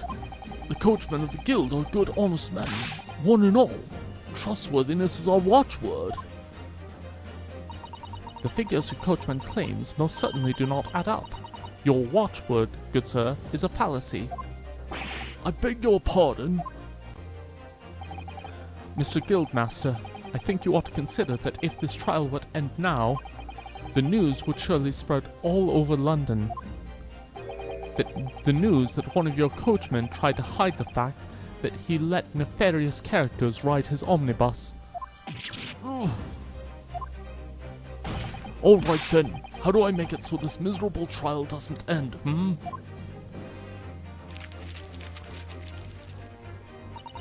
Well, according to my book here,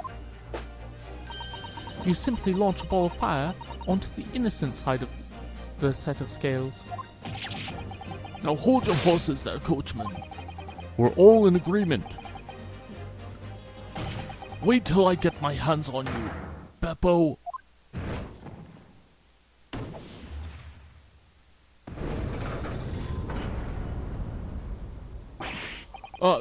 This is all very irritating. Begging your pardon, sir, I'm going to do the same.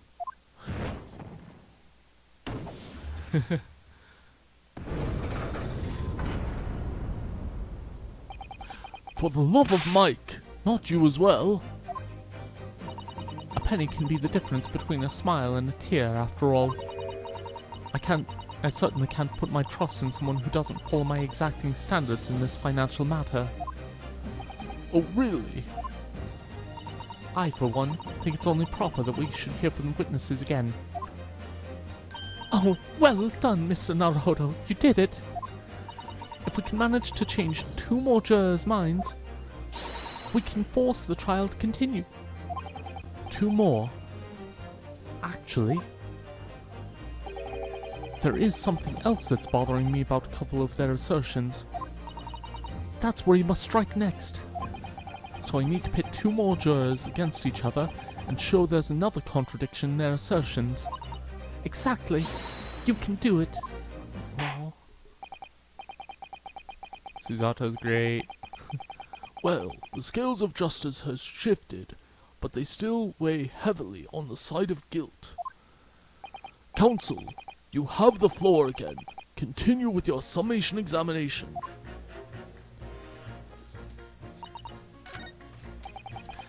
He stuck it to the chap next to him just like this. Brazen, I must say. Absolutely brazen. And we're gonna go check over hers. Oh yeah, and they changed too. So now he says, People, this trial has to continue so I can get to the bottom of this corruption. Not guilty, I say.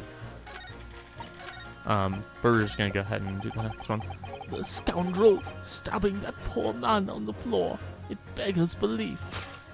Well, about that. Objection! Those 2 statements are completely contradictory. What? Explain, counsel. Post haste. Oh, dearie me, I was only knitting a jumper for my other half.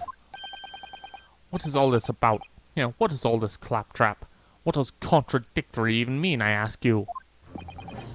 We've heard from more than one witness that they allegedly saw the actual moment when the defendant stabbed the victim. Now, out of curiosity, juror number 3. What? Can't you see that I'm busy here? How would you say the defendant stabbed the victim? What sort of motion was it? Ha! Want to test me, do you? It's like this. Stuck the fellow next to him without even getting up. Just like the prim banker said. Yes, that was Mr. Fairplay's testimony. Quite true. Now then, juror number 6. Oh, is that me, is it? What can I do for you, young man? How would you say the defendant stabbed the victim, madam? Oh, well, dear, as far as I understand it, it was like this. Stabbed the poor man after he'd collapsed on the floor. The coachman said so. Now don't move. Take a look at these 2 jurors. He struck the fellow next to him without even getting up. And he stabbed the poor man after he'd collapsed on the floor. Well, I never. They're stabbing in totally different directions. What? Bless my stitches. What a muddle. What this tells us is that there's a strong possibility one of the witnesses isn't telling the truth. Oh, but why? Why the dickens would they lie? I don't know that yet, but what I do know is that if the trial ends at this point, we may never find out. We may never know the real truth. Ladies and gentlemen of the jury, can you really let that happen in all good conscience? Lies, you say? Oh, dearie me. I can't abide people telling lies.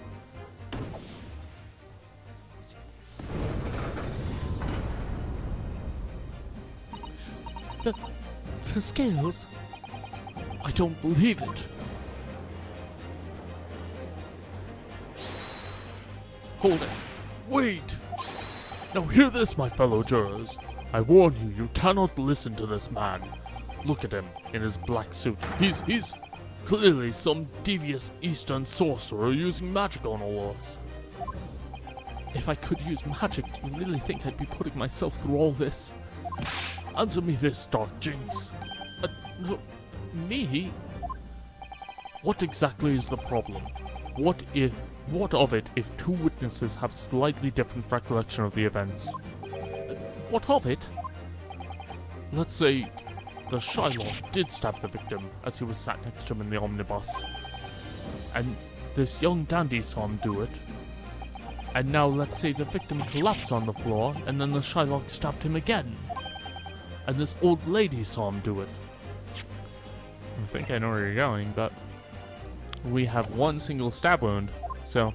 Well, what's to say it didn't happen like that, hmm? Who are you calling a dandy, sir? Why, I should take this knife to you. Please don't. Who are you calling old? Why, I should take this needle to you. Please don't. They're ready to kill each other now. But could the foreman of the jury be right? Did the two witnesses see two different moments of the same crime? Out of the question. Unfortunately, Mr. Foreman. What is it, you jock jinx? Come on, out with it. What you're suggesting is impossible. It's out of the question. What are you talking about, man? How can you possibly say that? You do realize that I'm only doing my job. As foreman of the jury, I have responsibility to steer everyone in the right direction. So, where's your evidence, man? That's what I want to see. I say the two witnesses saw two different moments of the same crime. If you say that's out of the question, show me some proof. It looks like the only way I'm going to convince him is to present him with something he can't dismiss. Some irrefutable hard evidence. As you wish. What? I'll give you the proof. It's out of the question that the two witnesses saw two different moments of the same crime, as proven by... Take that! This is the victim's autopsy report. According to what is written here, Mr. Mason was stabbed in the abdomen only once. Only once? It's quite simple. The victim was stabbed precisely one time. Which means these witnesses can't possibly have seen it happen two different times. Alright, I concede defeat. Yes! Wait, that means 4 jurors are now leaning to not guilty. We've done it, Mr. Naruhodo. We've won. Won the battle. What are you playing at, you dandy fool? Shut your trap, sir. No one deceives me. But we had a consensus. I said, shut your trap. I know a liar when I see one. And if the chap ever dares to cross the threshold of my shop, I'll take this razor-sharp blade and shape every last hair off his head. Please tell me he's a barber. Well, in a quite remarkable turn of events, the defense's summation examination has flipped the balance of the scales of justice. The jurors now stand 2 for guilty and 4 for not guilty.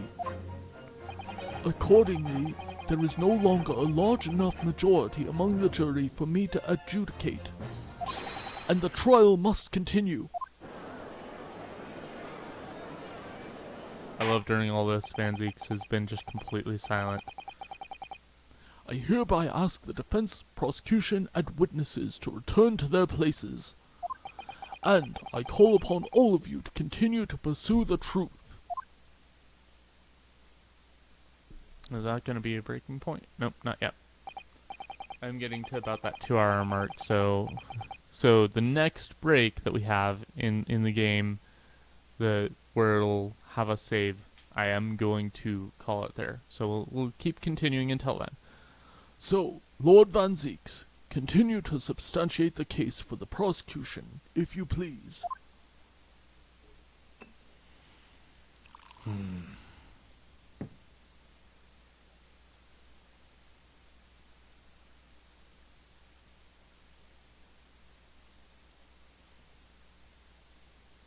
love this. Having savored the rich aroma of the carmine contents of this hallowed chalice, it may seem crass to crush it to dust. Pray forgive the discourtesy. Lord Van Zeeks! Is it cold in here, or is it just me? As your antiquated tome no doubt says, the prosecution may not speak during a summation examination. So, I have honored a deathly silence and listened to the charade. It seems I overestimated the intelligence of the jury. Oh. Well, no matter. There is nothing so hard to prove as a self-evident truth, it would seem. No. And why else would we grace the courtroom with our presence after all? So, let us proceed to the next round of battle. Whew. Bring forth the witnesses once more. Oh. Witnesses, I trust you heard the summation examination we have just had to endure. Oh, yes, sir. That I did, sir. Of course I heard it. Oh, yes, sir. I heard it. You, sir, on the end. The coachman. I believe it's Beppo. Yes, sir, my lord, sir. If it transpires that in your previous testimony, you were attempting to veil the presence of a fifth passenger on your omnibus, you will be found guilty of perjury. You are advised to bear that in mind, sir.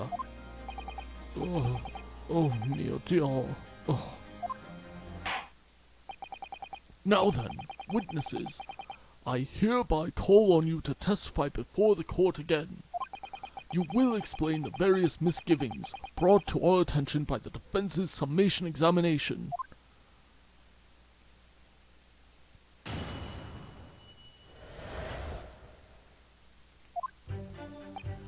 I only carried 4 passengers that night. I swear it, but Well, I for one was told that I have to pay 5 pence for the bus. He filled us on the ferry, did. And then I saw that blood-curdling sight as well. It's all too much.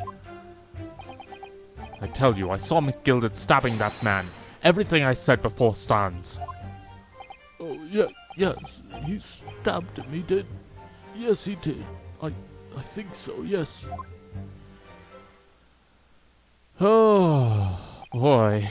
This is a fight. Counsel, make sense of this for me, please. The phantom fifth passenger conjured into existence by my learned Eastern friend never existed. The conclusion has arisen from the coachman's sly little... I have no clue how to say that. Cousinage. Beppo, explain yourself. I'm terribly sorry, Guildmaster. The guild's fare is 4 pence across the board. You know that. Am I to understand that you've been overcharging passengers by a penny a fare? It's so cold. The last run of the day is always half empty. You've been dishonest, coachman. Oh, I'm sorry. You're a disgrace, Beppo. A disgrace. And your selfless actions have brought dishonor upon the entire guild. If I may, sir, I had to pay 10 pence on the bus just last week. What? 4 passengers at 5 pence each is, yes, that 20 pence. I've done the arithmetic 10 times already, but I just can't make the result come out differently. No, that figures. Well, it would appear that one of the aforementioned misgivings has already been explained. So, counsel for the defense, your cross-examination, if you please. We've already had the pleasure of a protracted summation examination today. I see you intend to continue the parlor games. Absolutely. And the wild eyes again.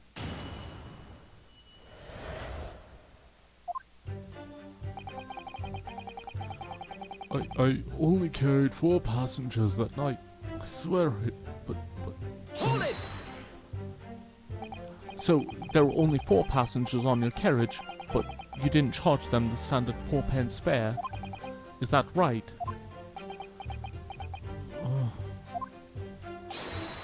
it's impossible to make the last run of the day pay. I was so cold. It was all I could do to stop myself passing out. I'm getting chilblains just listening to you. It was terrible, so I wanted to give myself a pat on the back for even keeping the bus running. Doesn't a dedicated coachman deserve an extra penny per passenger? You're digging a deeper hole for yourself here. If only there had been a 5th passenger on the omnibus that night, then we would have had another suspect.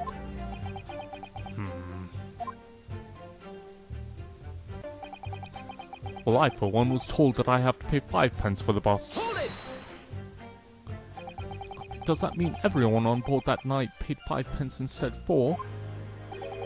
Well, I paid 5 pence too, sir. And I just told you that I did. A flat fare of 5 pence across the board. It's not something to be proud of. This so-called discrepancy my learned friend identified was nothing of the sort. Much like the phantom killer you so desperately needed. It's gone. Dead and buried. I'd have been happy if it had ever existed in the first place. He fiddled us on the fare, he did. And then I saw that blood-curdling sight as well. It's all too much. Hold it! This blood-curdling sight? You mean the murder, I presume? Yes, sir. A loathsome sight. No one should have to witness the horror in the eyes of a man the moment of his life is taken. Oh, well, not exactly, sir. I mean, I did actually see the exact moment the gent was stabbed. Good gracious, really? We have another witness who did, however. The banker has already testified to it. But Mr. First didn't actually see the point at which the victim was killed. That may turn out to be very significant. I heard the banker gent next to me take a sharp intake of breath, see? That's when I looked through the glass. That's when I saw that horrible blade poking out from his belly, all covered in blood. Oh, every time I see a knife now, I can't help screaming, even when I'm eating. Oh. I tell you, I saw McGilded stabbing that man. Everything I said before stands. Hold it! So you saw the defendant, Mr. McGilded, stabbing the victim, Mr. Mason, who was sitting next to him? That's what I said, isn't it? It was bothering me before, this was. For just a brief moment, he hesitated before answering the question. Anyway, there was only the 2 of them inside the carriage, wasn't there? That's been much of the talk. Yeah, there's been much talk of a 5th passenger, but as yet, 0 evidence. Then what are we wasting time for, eh? It's black and white. The man's guilty. Something about Mr. Fairplay's testimony just jars with me. Wish I could work out what it was.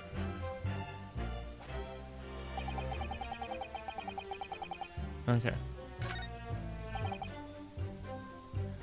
Can I let me just press this, and then we'll let the game tell me and make sure that I'm on the right track here. Either you testified that you saw the moment when the earlier you testified that you saw the moment when the defendant allegedly stabbed the victim, didn't you? Oh, yes, that's right. You said that the victim was on the floor and described the assailant holding the knife in an ice pick grip. I suppose I might have, yes, put the cart before the horse, maybe. What's this? Well, I'm quite sure about most of it. I was driving the horses when I heard a scream from the seats on the roof deck. Oh, I expect that was me, sir. Then when I turned around, yes, I saw it through the skylight. The gentleman was on the floor and the knife was sticking up out of his midriff. That's right, yes. And the fellow holding the handle was the famous man, yes. So in short, you didn't see the moment when the victim was actually stabbed at all. Oh, I really thought that I did, but when I go over it again in my head, no, I suppose I didn't actually see the precise moment of stabbing. Are you okay over there? Excuse me. Do you have something to say about that, Mr. Fairplay? Now you listen to me. I know what you're thinking. He didn't really see the exact moment the fellow was stabbed. What are the chances of that? Eh? Are you asking me or telling me? He's getting flustered. I might be able to extract some new information from him if I answer correctly, him cleverly. Could he have just happened to see the exact moment the crime was committed?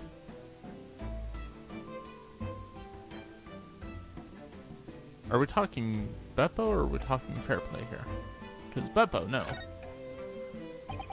Well, it is a little hard to believe, certainly. Unless you spend your time peeping through a skylight on the top of an omnibus, that is. Peeping? I'm a respectable city banker, I'll have you know. And I know what I saw. I remember clear as a Ballarat day. It was a grim scene. I don't mind telling you. Thank you, Mr. Fairplay. Oh, excuse me, I was getting a little hot under the collar there, my lord.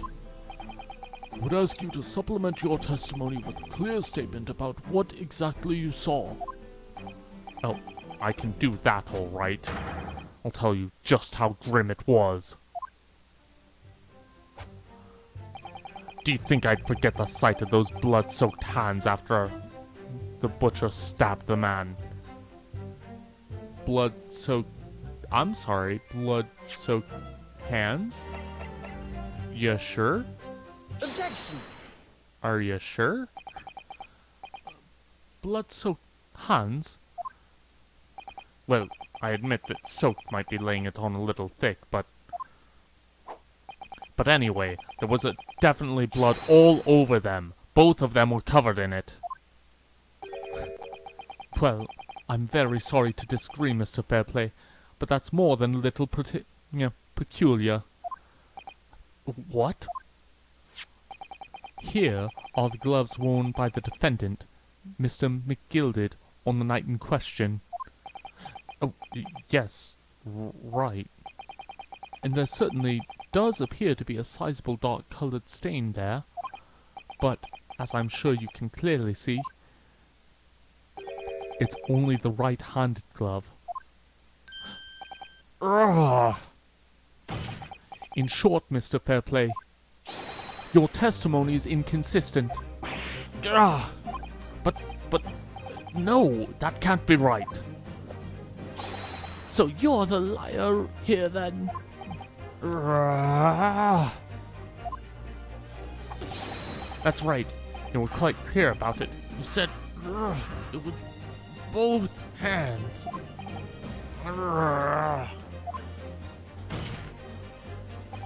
Mr. Fairplay, if your last statement was a lie, it calls your entire testimony into question. You say you saw the moment the victim was stabbed, but is that really the truth? Objection! It was a simple mistake. You can't justify accusing this man of lying. Yes, it wasn't both hands, it was only one, but the fact remains. The victim's blood was on the accused. Objection! No, Mr. Fairplay categorically stated that he saw blood all over both hands, which means there's a strong possibility that this witness was deliberately trying to mislead the court. Why? I'm a city banker, for pity's sake. My word should be the gold standard. I'm a gentleman, not some gutter snipe. Upstanding members of society don't prevaricate. I'm surprised that I just ran with that. That word. He's claiming to have no reason to lie. But is that really the case? Mr. Naruhodo, if we had some evidence to explain why Mr. Fairplay might be lying, it could turn the tide in this trial completely. Something to show this man has compelling reason to lie in his testimony. My lord. Yes, counsel. The defense is ready to present evidence. By Jove, are you sure? Yes, evidence that will clearly demonstrate why Mr. Fairplay had a reason to lie in his testimony. Very well. I hereby call on the defense to present its evidence. The evidence that demonstrates a motive for the witness's alleged discrepancy of the court. Take that! This is a list of debtors who owe money to Mr. McGilded. Yes, a list of innocent victims, crippled by the accused's extortion. The point is, among the names of these debtors is your name, Mr. Bruce Fairplay. What? Mr. Fairplay, are you currently indebted financially to the accused? No. Well, it's hardly worth being called a debt. According to this ledger, you owe 20 guineas. Not an inconsiderable sum of money, wouldn't you say? Well, what of it? Let's suppose Mr. McGilded were to be found guilty of murder. What would become of your debt in that case? These documents state that the loan agreement is forged between two individual parties. Therefore, were the creditor or the defendant here to be sentenced to capital punishment, all outstanding debts which were owed to him would be annulled. They would cease to exist. Cease to exist? Mr. Fairplay, is it not the case that you claimed in your testimony to have seen something you never in fact saw, in a devious attempt to annul your debt of 20 guineas to the defendant?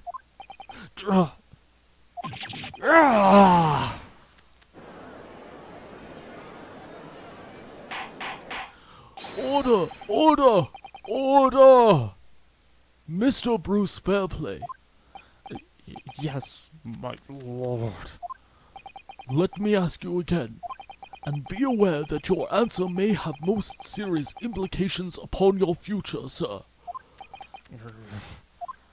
Did you or did you not see the precise moment in time at which the defendant is alleged to have thrust a knife into the victim?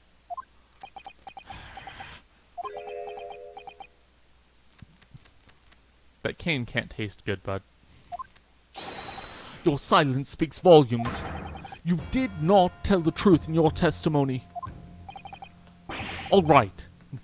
Now let's make a melodrama out of this. Perhaps I did overstate the truth a pinch. A pinch? But it makes no difference.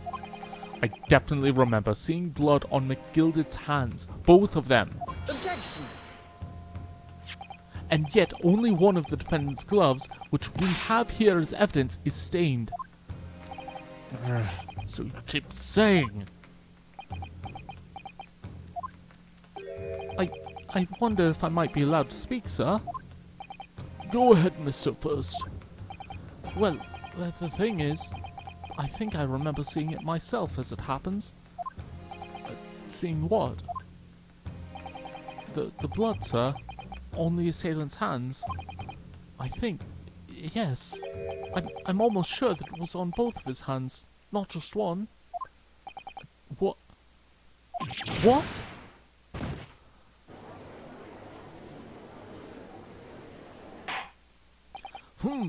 It would appear that we're going to need further testimony from all you witnesses. This time, I would like to know precisely what you did and what you did not see. Do I make myself perfectly clear? Yes. Mr. Naruhodo, this is good news. The course of the trial seems to have shifted slightly at last. Yes. I might finally have a chance to turn things around here.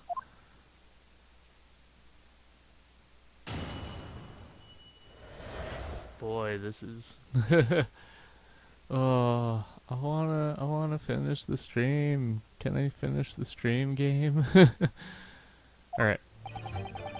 There was blood on both hands of the assailant. I sincerely and distinctly remember that. However, I suppose you might say that I didn't see the exact moment the stabbing transpired, if that matters. I remember seeing the knife, and I remember seeing both of the attackers' hands with blood on them.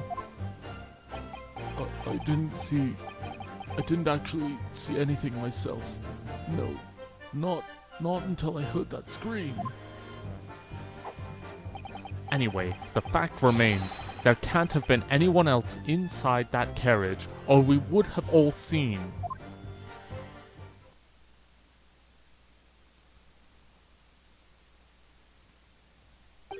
Well, lo and behold, in truth of fact, not one of you was witness to the crucial moment the crime was perpetrated. I apologize, my lord, but honestly, there was no one else inside that carriage, and the man's hands were covered in blood. That much incriminating evidence is tantamount to saying we saw the man do it. That's really not what testimony is about. Let us examine the interior of the omnibus once more. The victim's fresh blood is clearly visible on the seat, corroborating the witnesses' accounts. In other words, there is no substantial nor significant change in the facts of the case. Very well. Your cross-examination, please, counsel. Yes, my lord.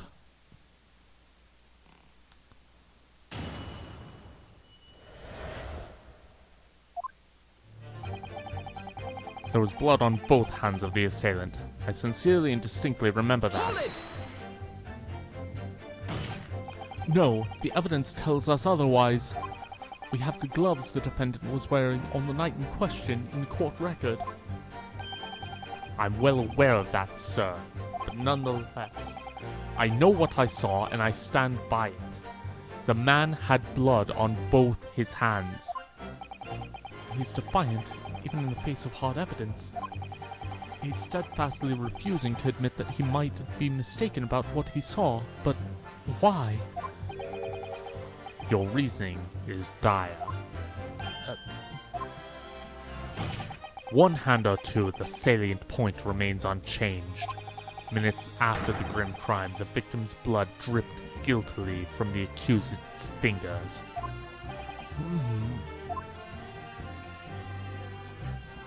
However, I suppose you might say that I didn't see the exact moment the stabbing transpired, if that matters. Hold it!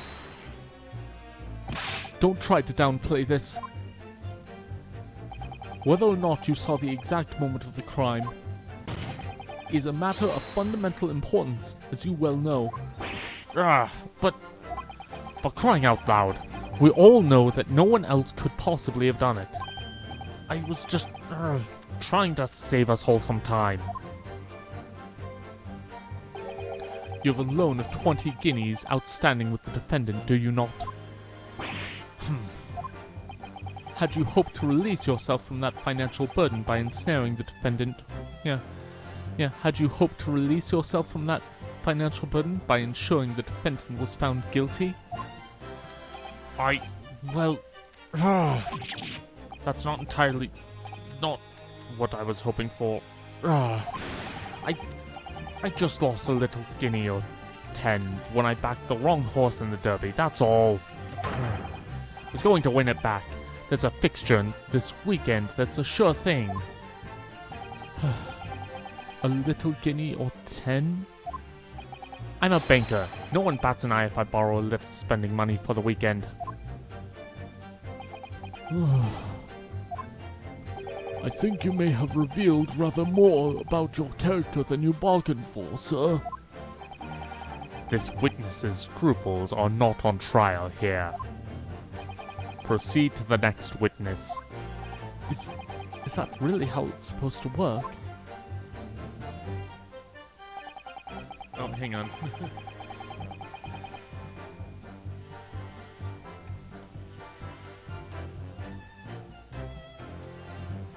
Oh, yeah. I didn't think about that. So, again, he was like a pound, but also like in a day where it was valued a lot more. That makes sense. Alright. I remember seeing the knife, and I remember seeing both of the attacker's hands with blood on them. Hold it! You definitely saw that too? Blood on both hands? Yes, sir. I know what you're going to say. Only one of Mr. McGillicud's gloves has any signs of blood on it. That's right. The thing is, as far as I remember, sir, when I looked down and saw Mr. McGillicud sitting beside the other fellow, I don't believe he was wearing any gloves, sir. He wasn't wearing these gloves. That's correct, sir. And I saw the blood on both his bare hands quite clearly. It's true that the dark-coloured stain on the dark leather gloves wouldn't have been easy to see. I should point out that the police officer who apprehended the accused on the night in question reported that there was no trace of blood on Mr. McGillicud's gloved hands. There wasn't blood on his hands? This is puzzling indeed. This must be significant somehow. I'm sure of it. I didn't actually see anything myself. No. Not until I heard that scream. Hold it! You didn't see anything? Oh, yes, sir. That is to say, no, sir, I didn't. Very sorry about what I said before, sir. Very sorry, yes. It was very wrong of me to make up stories and say what I saw him stab the man. Wouldn't you agree, sir? I don't know what you're insinuating, but I certainly would. Yeah, but I certainly wasn't making up stories. Still, to say you saw nothing isn't right either, is it? No, sir, I saw nothing at all. Mr. Beppo, you were driving your horses. At the very least, you must have enjoyed a good view of London streets, no? No.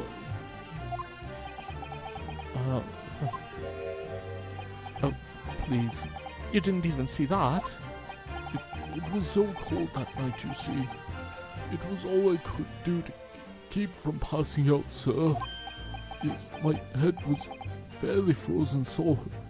Sorry to say, sir. It would seem prudent to avoid travel on the last omnibus service of London's cold winter nights. Beppo! Oh!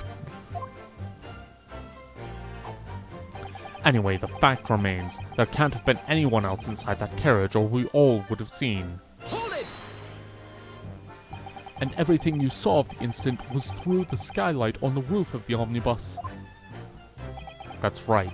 It was fiercely cold that night, but the glass wasn't frosted over.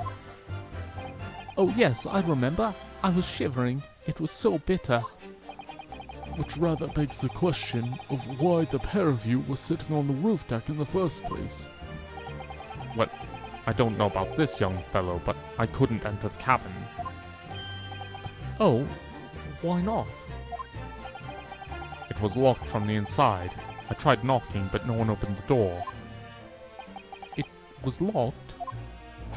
That's right, and it's a public bus service, for pity's sake. That's not what I call fair play. Yes, I had the exact same experience. I tried knocking, but the gent inside just gestured at me to clear off. So I had no choice but to climb up to the roof deck and look down longingly into the warm cabin below. Well, I can assure you I wasn't just looking down. I was glaring long and hard.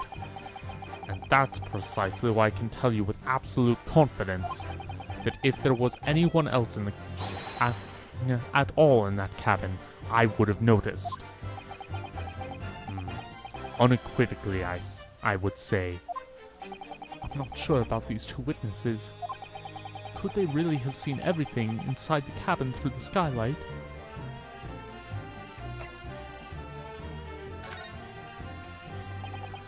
Allow me to confirm one thing, Mr. Fairplay. You were riding this omnibus and witnessed the events in the cabin through the skylight in the floor of the upper deck. Is that right? That's right, yes. In that case, there is a portion of the cabin interior that would have been out of sight from you. What? By golly, really? Obviously, at this stage, we can't say for sure, but the possibility cannot be denied that at the time of the incident, there could have been another passenger in the enclosed cabin of the omnibus. Objection! Enough hypothetical meandering, my Nipponese friend. The prosecution demands that you substantiate your claims. After all, the scene of the crime is here, in the flesh. Very well, I will uphold the prosecution's demand. You will identify the area on this cross-sectional plan of the omnibus. Where exactly in the omnibus are you suggesting that this potential extra passenger could have been situated? Well, right here. Take that! Both rows of seats on the roof face in the direction of travel, whereas the seats in the enclosed cabin face each other, which means the visible part of the cabin, which passengers on the roof deck can see through the skylight, is as I've drawn here. Oh, That's right, my lord. As you can see, the seat opposite the one on which the victim and attacker was sitting is obscured from view. In other words, if someone had been sitting on that seat, it's quite possible that these witnesses would have been completely unaware of it. Ah! Objection! It's quite possible some phantom was sitting there. You Nipponese have a forbidding habit of obscuring the truth with ambiguity. I concur with the prosecution's rejoinder. In a British court of law, evidence is paramount. I cannot entertain this conjecture, counsel. That is, unless you're able to put a name to this mysterious passenger to whom you allude. Can you, Mr. Naruhodo? I honestly don't know. Who could it have been? Who could have been in the other seat, which was out of sight from the witnesses on the roof deck? I have literally no idea. Right, because we've got all of our players here. Right. Unless I'm saying that it's like somebody who was there. So, yeah.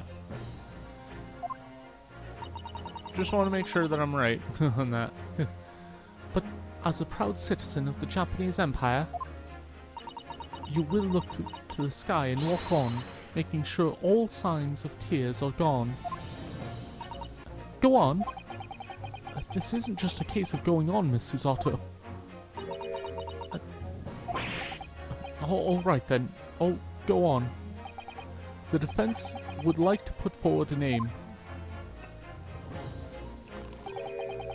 You are a fool. That response was a desperate attempt by a man who has no notion of his own limitations. Okay, I think I know where it's going again. It's been a while since I've played this. I think I remember now. A toast to hard lessons not yet learned. Let us not delay, Counsel. The defense is still to name the passenger in the other seat.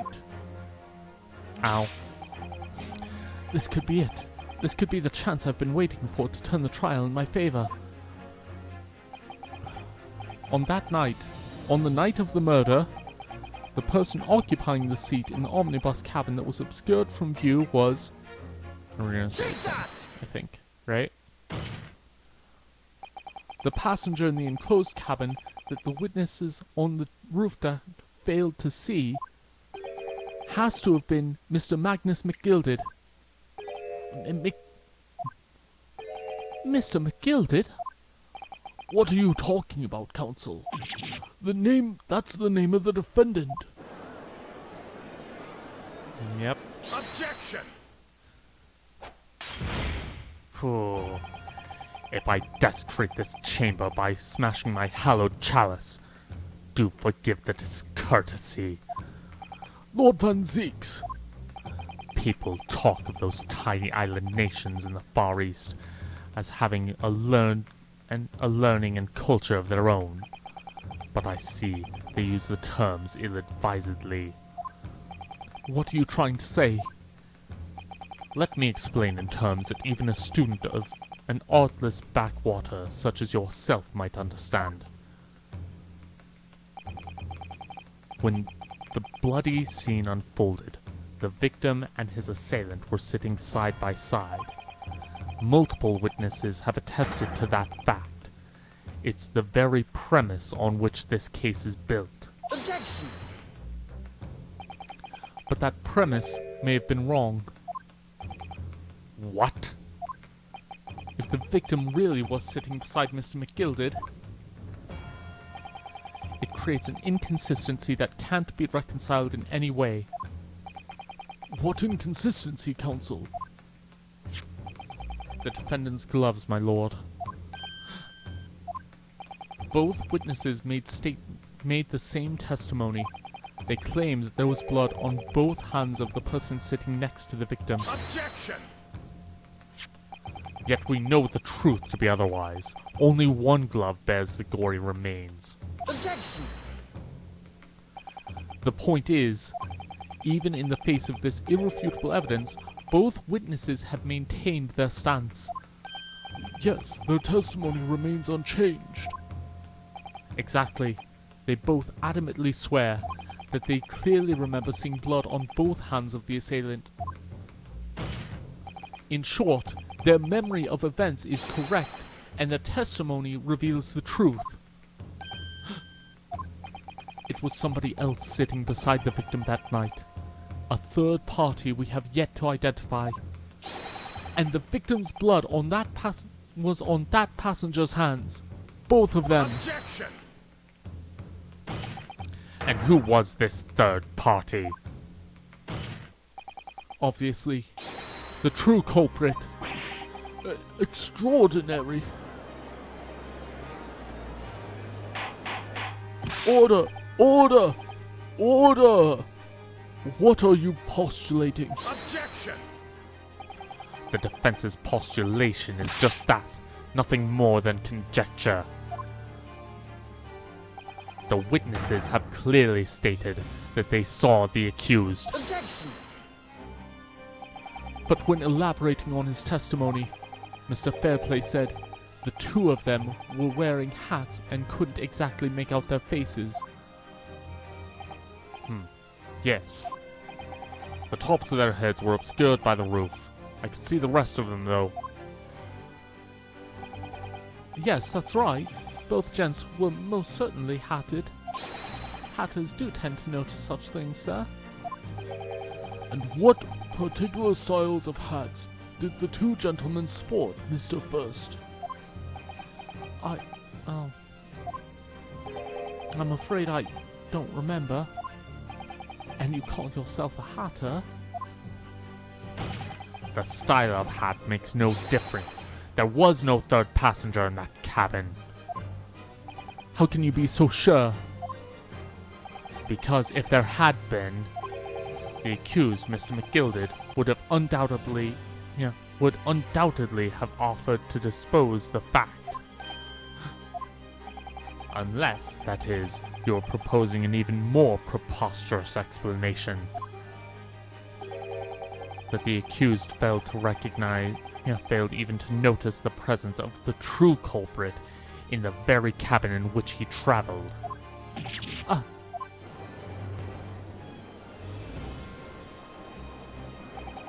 He's right. If there was another person traveling in the enclosed cabin of the omnibus, it's conceivable that Mr. McGilded would have been unaware of it.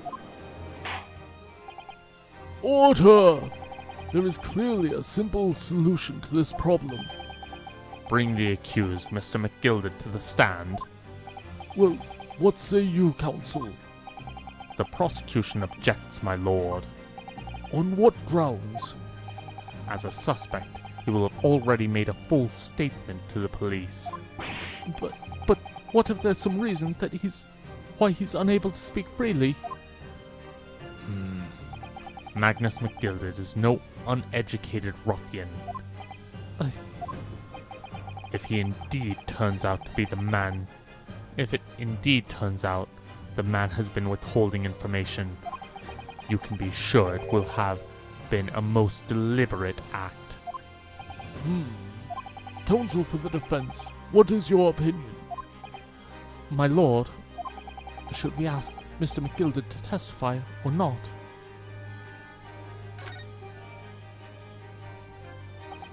Yes, we need to hear what he has to say in order to find out the truth. The defense would like to call Mr. McGilded to the stand. In that case, I would like to hear the opinion of the jury. Yes, I need a little time to consider this. If you ask me, I think we should hear what Mr. McGilded has to say. Get the man out here, I say! It would be utterly illogical not to hear his testimony. When something needs doing, get it done. That's how I run things at the guild. Hearing what the young patron of my favourite little park has to say? Oh yes, that would be lovely. Yes, the jury says the man must be heard. Very well. The court will hear the defendant's testimony. Bailiff, show the defendant to the stand at once. Okay, can we have a break, please? Please? Now, maybe what actually happened that night will finally become clear. Oh, it's still going, no. The other chapters have been like good about like breaking them up.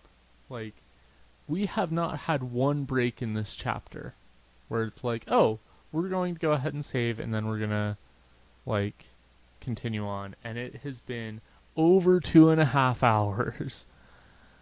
Okay, we're gonna keep going. I wanna do those breaks like with where the game would, because those happen naturally. If I hit 3 hours, I will be frank. I'm just gonna say, you know what? We're just gonna manually save and take a break wherever I find a good like resting point, and we'll just do it from there, because I am not taking like this long waiting on a break. let proceedings be resumed. Mr. McGilded, have you been listening to the discourse of the day? I think we might actually be close to a break because there has to be some things that happen. Which will be kind of not great to take a break during that, but whatever. Or end the stream for the day there, but well, it's fine. It'll be fine.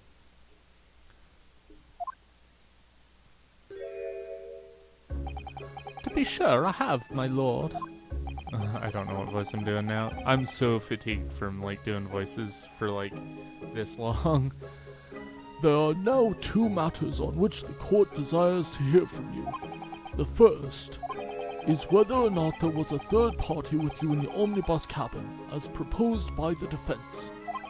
The second is that if such a person was indeed present, why did you conceal the fact from the police? Begged, no. 'Tis not in my nature to hide anything at all. Just answer the questions, please. The truth of the matter is, I've been desperate about this all along. Do I tell yous all, or keep my mouth shut? Tell us what, Mr. McGilded? The fine fellow representing me is absolutely right. In the carriage on the night, with myself and the other man, there was another passenger. It's true. Aye, and 'twas me who helped the little urchin get away after it all happened. I don't know what voice I'm doing anymore. My voice is feeling it. You... What?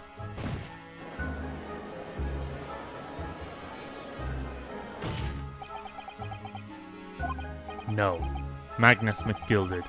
That convenient excuse can't save you now. I'm truly sorry, I am, Lord Van Zeeks. I'm sure you'll be wanting to know why I said nothing when I was taken in by the police. I do be having a very good reason, I assure you. Which was... Well, the little child was just in the wrong place at the wrong time, and not in any way involved, you see. What? If the police had known the wee one was there, they'd have assumed she'd done it. They'd have hauled her into this courtroom, just like myself. I was only trying to spare her that.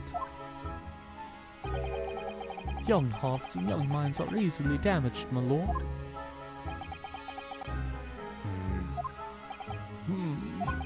And who was this young child of whom you speak? That, I don't know. You don't know? Well, the wee thing just happened to be in the carriage that night. I never saw her before or since. Objection! We have absolutely no reason to believe this man. The prosecution calls for the witnesses' statements to be disregarded by the court. You know, I wouldn't be surprised if the urchin isn't here in this courtroom as we speak, listening to the proceedings. What? Smoke! Fire! There's a fire! Look, someone's trying to get away. It's no use. I can't see anything with all this smoke. What is going on? Be careful, Mr. Naruhodo. Cover your face. Bailiff, don't let the accused escape. Secure the omnibus. I hereby call an emergency recess. Bailiff, ensure the defendant is in custody and clear the courtroom. Okay. Is that where we finally get our break? Please? We were hurriedly removed from the smoke-filled courtroom by the bailiff. Amid scenes of chaos as people stumbled over one another in their desperation to flee the chamber. We had no idea what was happening. All we knew was that, for the time being at least, the trial was suspended. Thank you! Oh, my poor voice. Oh. Oh, okay. Yes, please. Oh, sorry to get like kind of like a bit unbearable with like complaining about that, but oh man, some of those voices really do like my throat in, and like the judge's voice is like a rough one to maintain, and bouncing like back and forth between them that much. Oh, I honestly like I've said it before, this game runs long. And honestly, if it had gotten to like the hour 45-minute mark and like I had a break like this, I was absolutely going to take it. I went a full hour past that. And I'm like, okay, I'll be fine. I've got water to drink. I have cough drops if I need to. Oh boy, that went so much longer than I wanted it to. All right, so trial part 3. Oh, really? Was there no other? What? Okay, whatever. I'm fine. I'll be fine. I'm good. I don't think it gave me a break for a trial part 2 where that happened, because that probably would have been like right at like a good point if it actually gave me that break, but it just kind of ran the whole time. Okay, so this is where we're gonna leave off the stream here for tonight. So again, as ever, we will continue this next week, and then Christmas Day, which I didn't realize was going to be Christmas, but it will be, so that'll be kind of cool. I'm going to do our specialty stream, which will be a stream showcase of some of my favorite winter or snow themed levels. So that's going to be fun. I've got a few games that I'm eyeing up that I want to kind of explore with that. And so it's just going to be like this, like, here's all these different games and just kind of going over them. So that'll be fun. But yeah, with that, I'm going to finally end off for tonight and give my poor throat a rest from all of this. So I should be back next week unless anything happens. If anything happens, then I'll just be clear about like, hey, this isn't gonna happen this week. So, but hopefully I should be fine. Yeah. And yeah, with that, I will leave off here, and I will see you all next week for more Great Ace Attorney Chronicles. Thank you so much for watching, and have a great rest of your day. Bye!